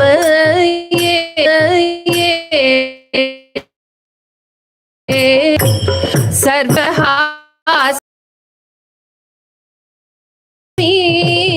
राम हा कैवारी राम एक स्वामी राम हा कैवारी राम एक स्वामी राम हा कैवारी राम एक स्वामी राम हा कैवारी लाभया संसारी राम एक लाभया संसारी राम एक राम एक ज्ञान राम एक ध्यान राम एक ज्ञान राम एक ध्यान राम एक ज्ञान राम एक ध्यान राम एक ज्ञान राम एक ध्यान राम समाधान राम धासी राम समाधान राम धासी समाधान रामदासी राम समाधान रामदासी दासाची संपत्ती राम सीतापती दासाची संपत्ती राम सीतापती जीवाच्या संगती राम एक जीवाच्या संगती राम एक श्री गुरु चरण सरोज निज मन मुकुर सुधार भरणौ रघुवर विमल यश जोदायक फलचार बुद्धिहीन तनु जानिके सुमिरो पवन कुमार बल बुद्धि विद्या देहु मोहि हरहु कलेश विकार जय हनुमान ज्ञान गुण सागर जय कपीश तिहु लोक उजागर रामदूत अतुलित बल धामा अंजनी पुत्र पवन सुत नामा महावीर विक्रम बजरंगी कुमति निवार सुमति के संगी कंचन वरण विराज सुवेश कानन कुंडल कुंडित केश हार वज्र और ध्वजा विराज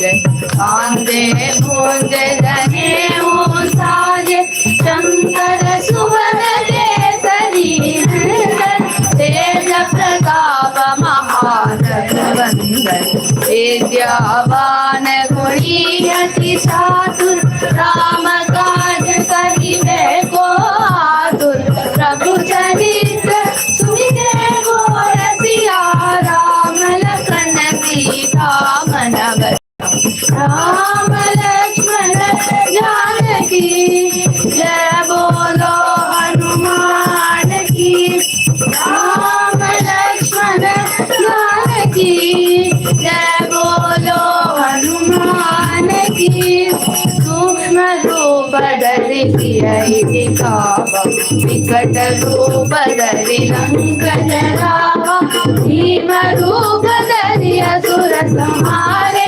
रामचंद्र के काज संवारे नायक जीवन लखन जियाए श्री रघुवीर हरषि उर लाए रघुपति बहुत बधाई तुम मम प्रिय भरत सम भाई सहस बदन तुम्हरो यश गावे अस कहि श्रीपति कंठ लगावे सनकादिक ब्रह्मादि मुनीसा नारद सारद सहित अहिसा तम कुबेर देवाल सहारे कवि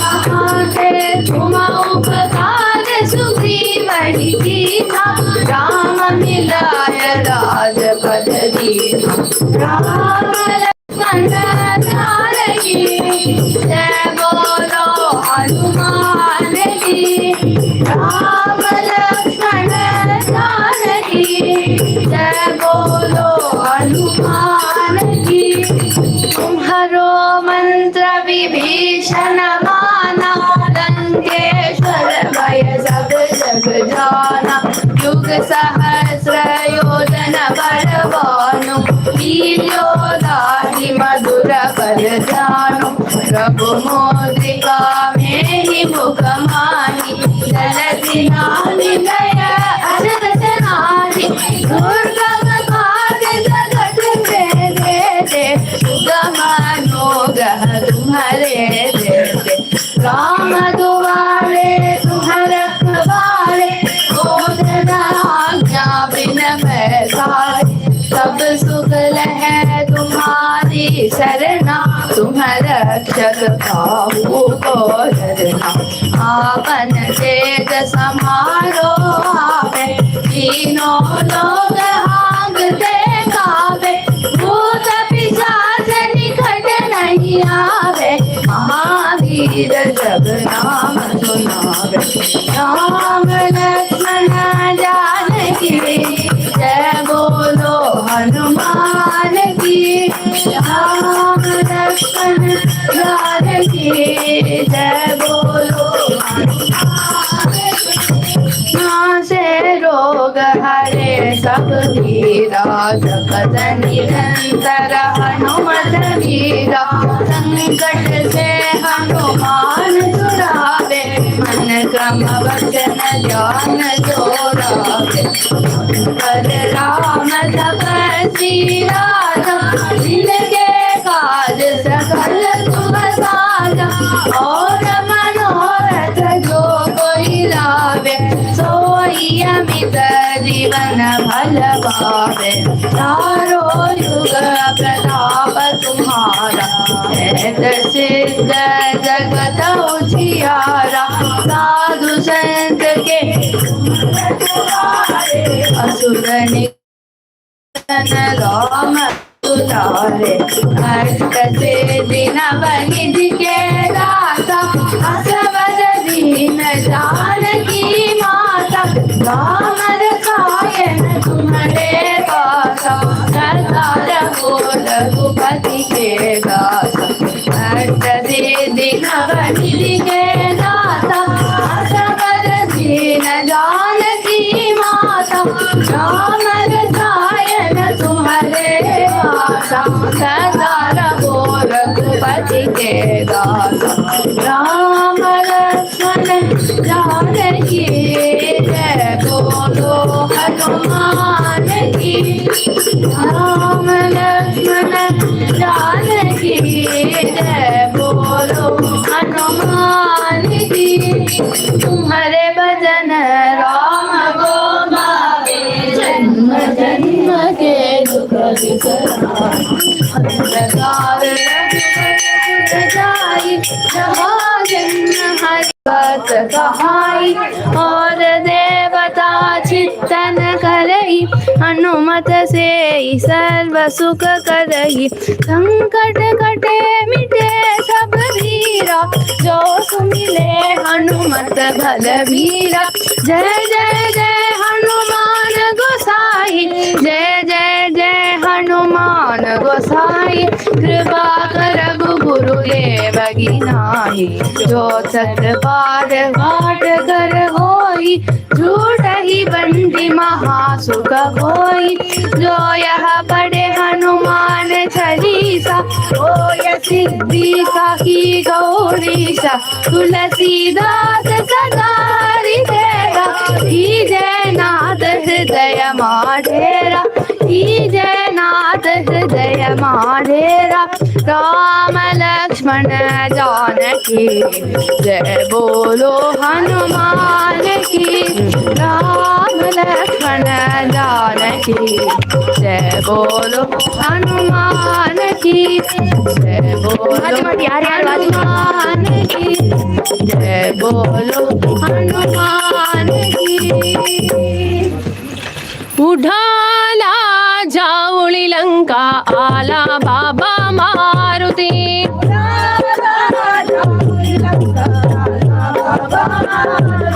उडाला जाऊळी लंका, आला बाबा मारुती।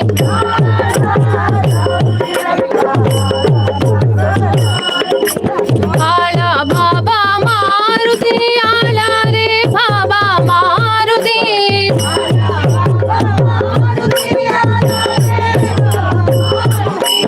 आला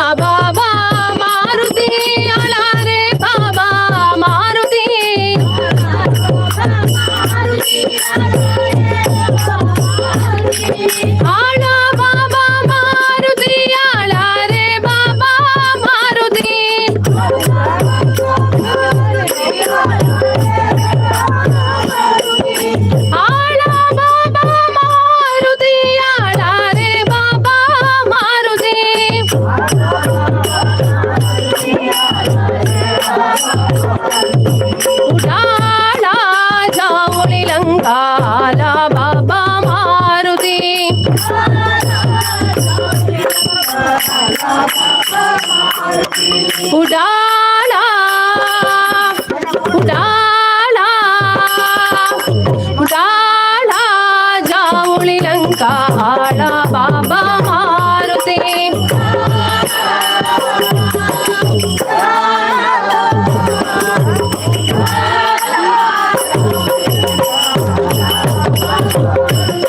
उडाला उडाला उडाला जाऊळी लंका आला बाबा मारुती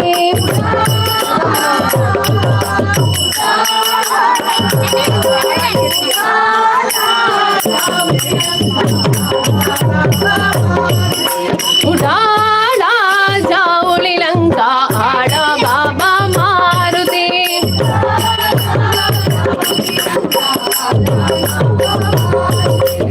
आला बाबा मारुती आला रे बाबा मारुती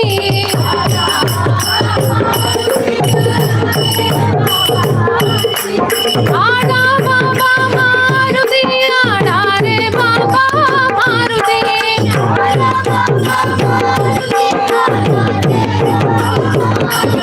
उडाला जाऊळी लंका आला बाबा मारुती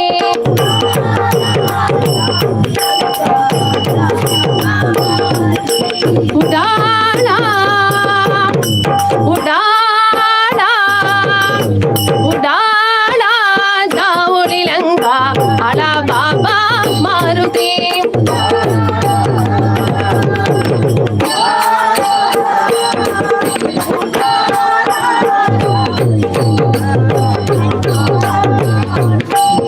आला बाबा मारुती आला रे बाबा मारुती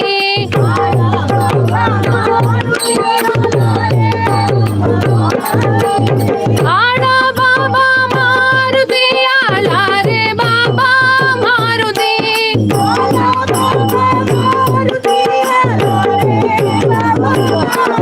उडाला जाऊळी लंका आला बाबा मारुती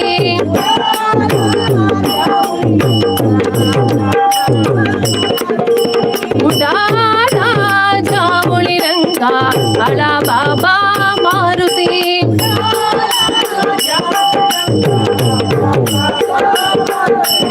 जय हनुमान जय हनुमान जय जय हनुमान जय हनुमान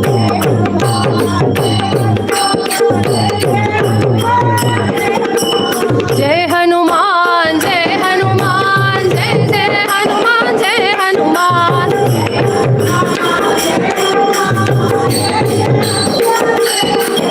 जय हनुमान जय हनुमान जय जय हनुमान जय हनुमान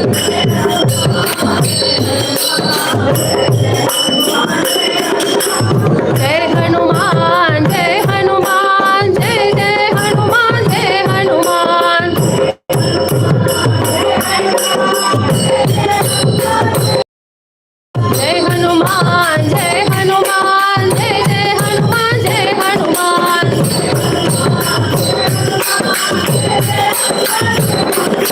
जय हनुमान जय हनुमान जय जय हनुमान जय हनुमान जय हनुमान जय हनुमान जय जय हनुमान जय हनुमान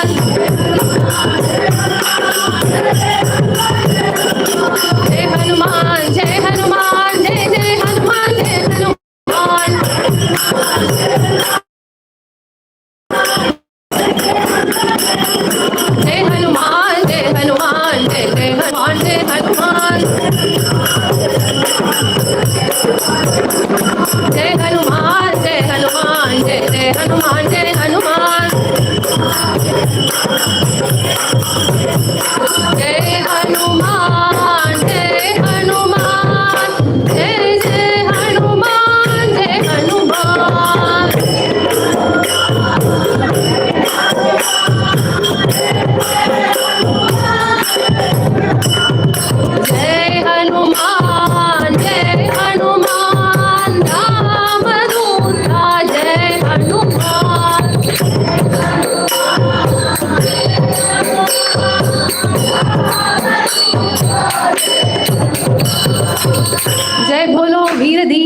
पराक्रम आंजनेय स्वामी की जय।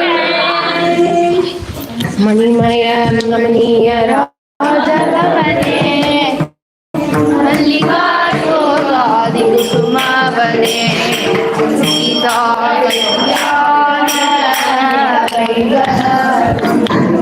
दशविध सुगंधि द्रव्य धूपे दगदगज्वलित कर्पूर दीपे कल्याण वैभवम् बहुविध शोभन द्रव्य संपूर्णे भावुक प्रेमिक जन संकीर्णे सीता कल्याण वैभवम्।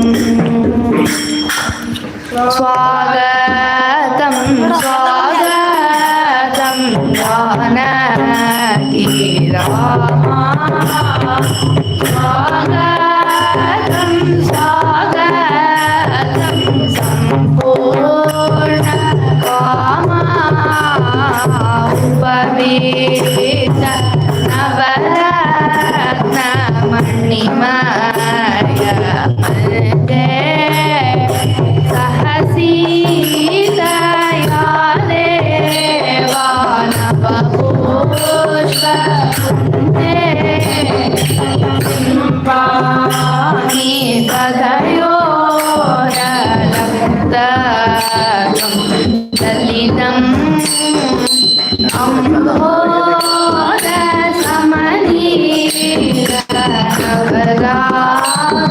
अम्भोदसमनीरनवरागमिलितम् मलयजसन्दनं वक्षसि मूले मङ्गलविग्रहा कलयामि विमले कस्तूरि तिलकं विलिखामि ललाटे कमलाक्षरघुवीरा परिशोभितकिरीटे माधवी वल्लीका मरुवतमाला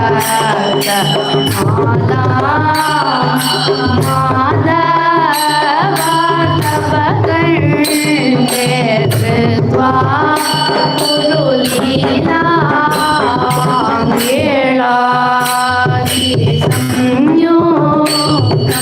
गुडमीनं वीरं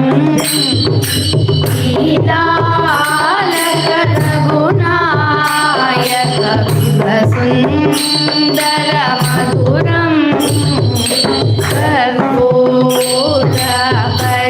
कर्पूरपरिमलं ताम्बूलमिहते ददामि स्वीकुरु दाशरथे अधिरोह्य सीताया नवरत्नलोला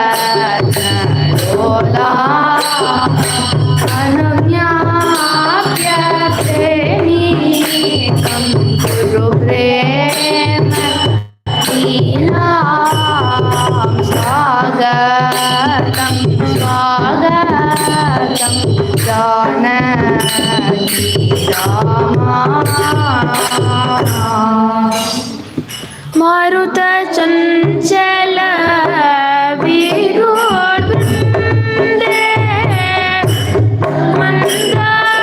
मंदाराधिक कुसुम सुगंधे विहरति रघुवीरहा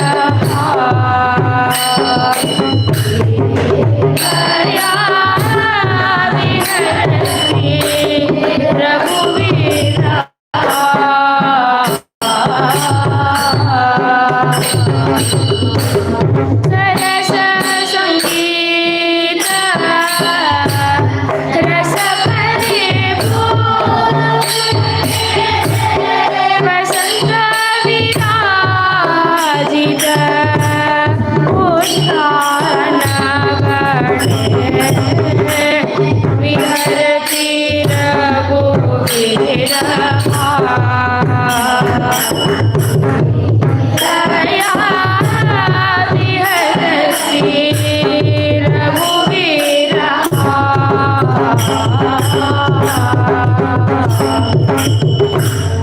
पुष्प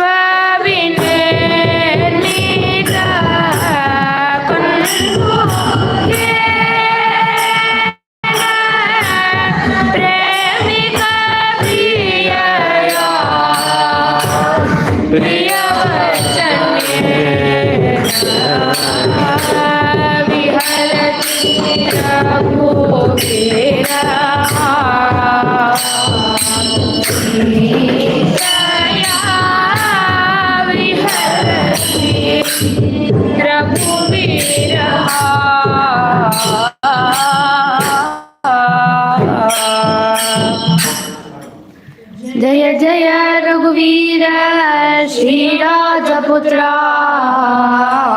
जय जय सौमित्री प्रेमैकपात्रा जय जय सुग्रीव दासेन्द्रमित्रा जय जय पादोद सच्छाय गात्रा जय जय संपुल्ल रक्ताब्जनेत्रा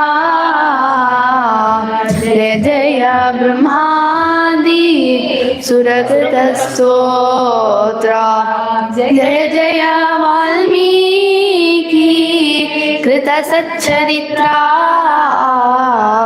जय जय पवमान तनयाब्जमित्रा जय जय साकेत राजराजेन्द्र जय जय सर्वेशा सद्गुणसान्द्रा जय जय प्रेमिका तारक मंत्रा जय जय मां पाहि श्रीरामचन्द्रा जय जय श्रीमती जनकेशनन्दिनी रतिकोटि सुन्दरी नवकिशोरी सुनयना कुमारी सुरमनोहरी रघुनन्दनानन्द वर्धन करी मल्लिका मंडित सुवेणी नवरत्नभूषणे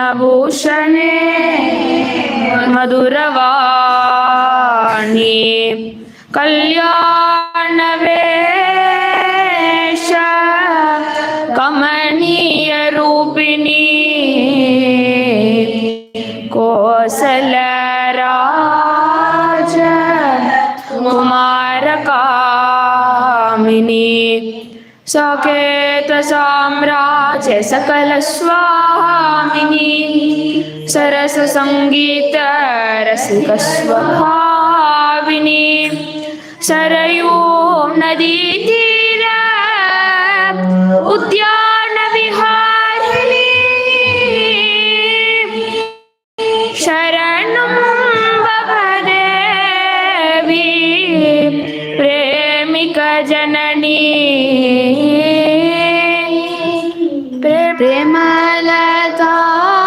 प्रेमलतादी सकिरण राज मंद स्पंदिका डोले विलसन्तम्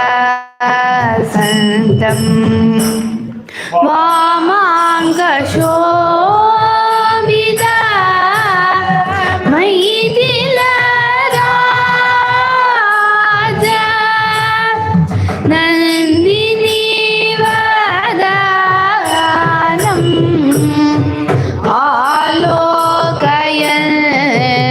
आलोकयन्तम् आलोकय सखे राजकुमारं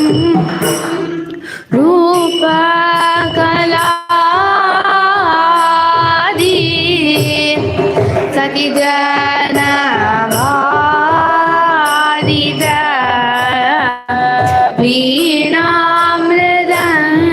वीणामृदङ्गादि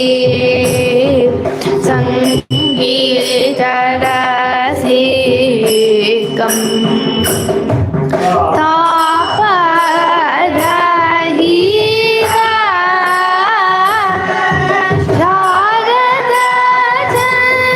शारदचन्द्रा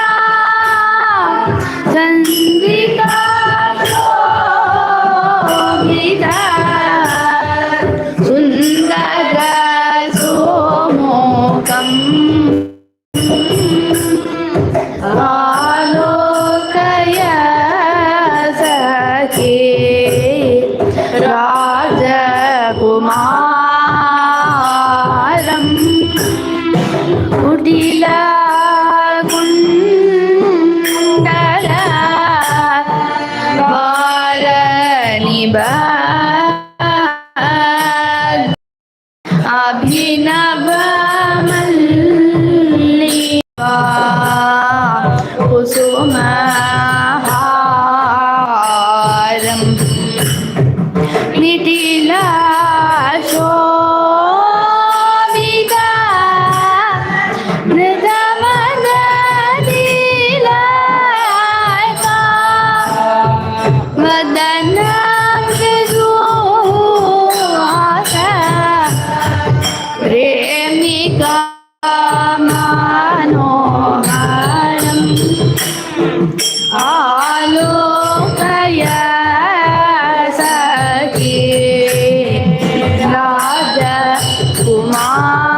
राजकुमारम् जय साकेताधीश जय चारुकेशा जय दिव्यमणिभूष जय राघवेशा लाली जय राजेन्द्र कुमार जगदे कबीरा जय सीता मनोहरा जय पुष्पहारा लाली जय श्यामलाकार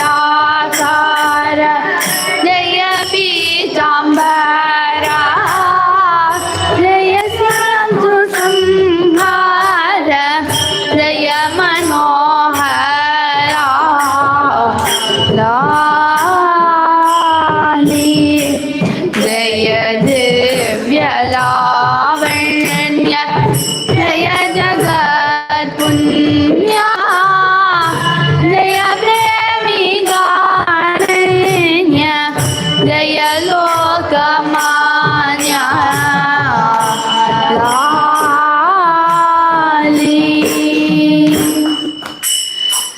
जानकी मनोहराय जय मङ्गलम् जलजनील सुन्दराय शुभमङ्गलम् जानकी मनोहराय जय मङ्गलम् पुण्डरीकलोचनाय कुण्डलाविभूषणाय चण्डपादुवंशजाय जय मङ्गलम् जानकी मनोहराय जय मङ्गलम् पापवृन्दमोचनाय शापभर्यभञ्जनाय मोहचक्ररञ्जनाय जय मङ्गलम् जानकी मनोहराय जय मङ्गलम् कामकोपवर्जिताय सोमशेखराजिताय प्रेमिकेन्द्रपूजिताय जय मङ्गलम् जानकी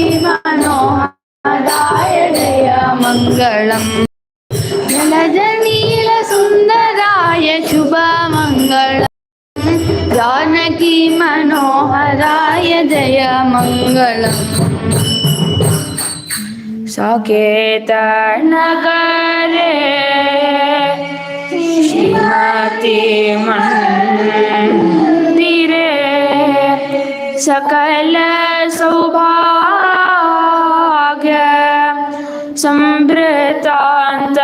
समृतांतपुरे सखी जनानी करे सद्गुणने मरे सरस श्रृंगार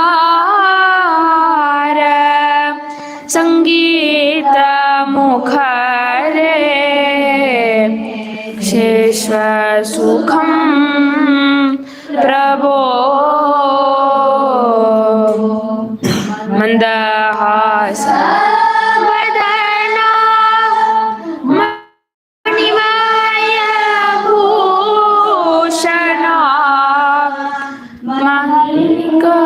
मनोरम कल्याण गुणा मैथिली मोहना मंजुला भाषणा मल्लिका मंदार मालिका भरणा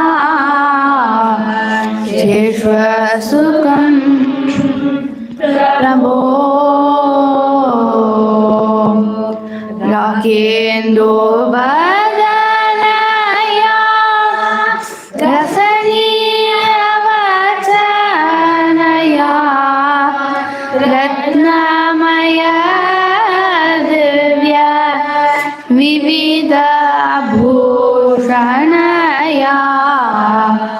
रम्य सद्गुणया राजेन्द्र तनयया नमस्वर गुवीरा प्रेम परिपूर्णया शेष सुखम प्रभो श्रीरामा सीतया साकं समवाप्तकामा शेष सुखम प्रभो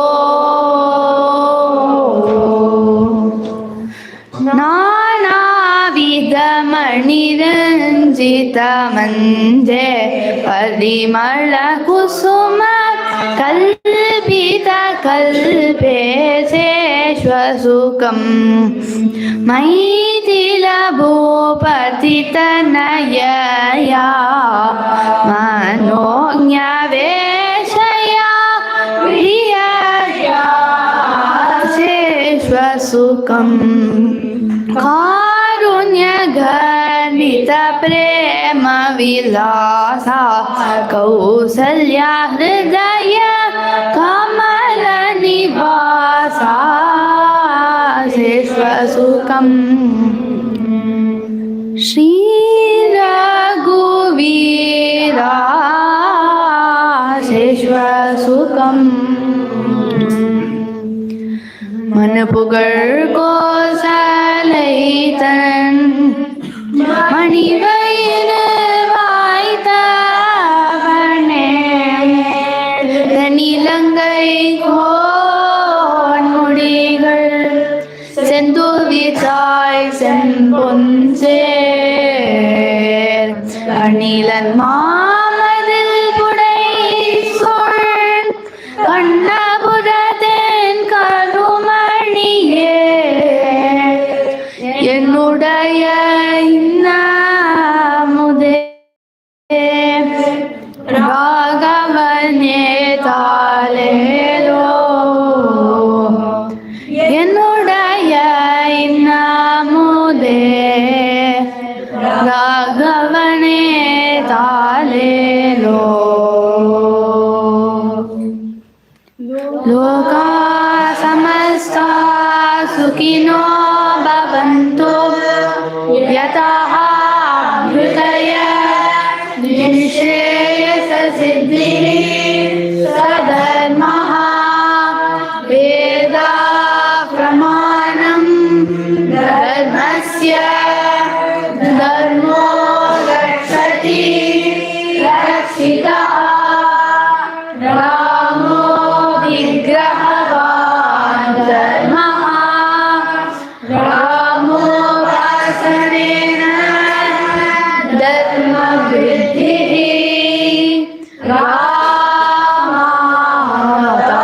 रामादासि வாழ்க்கையே ராமனாகும் ராமனே வாழ்வுமாகும் ராமனே வாழ்வு தன்னில் வாழ்க்கையே ராமன் தன்னில் ராமனின் ராஜ்யம்தான் தேவ சாம்ராஜ்யம்தான்.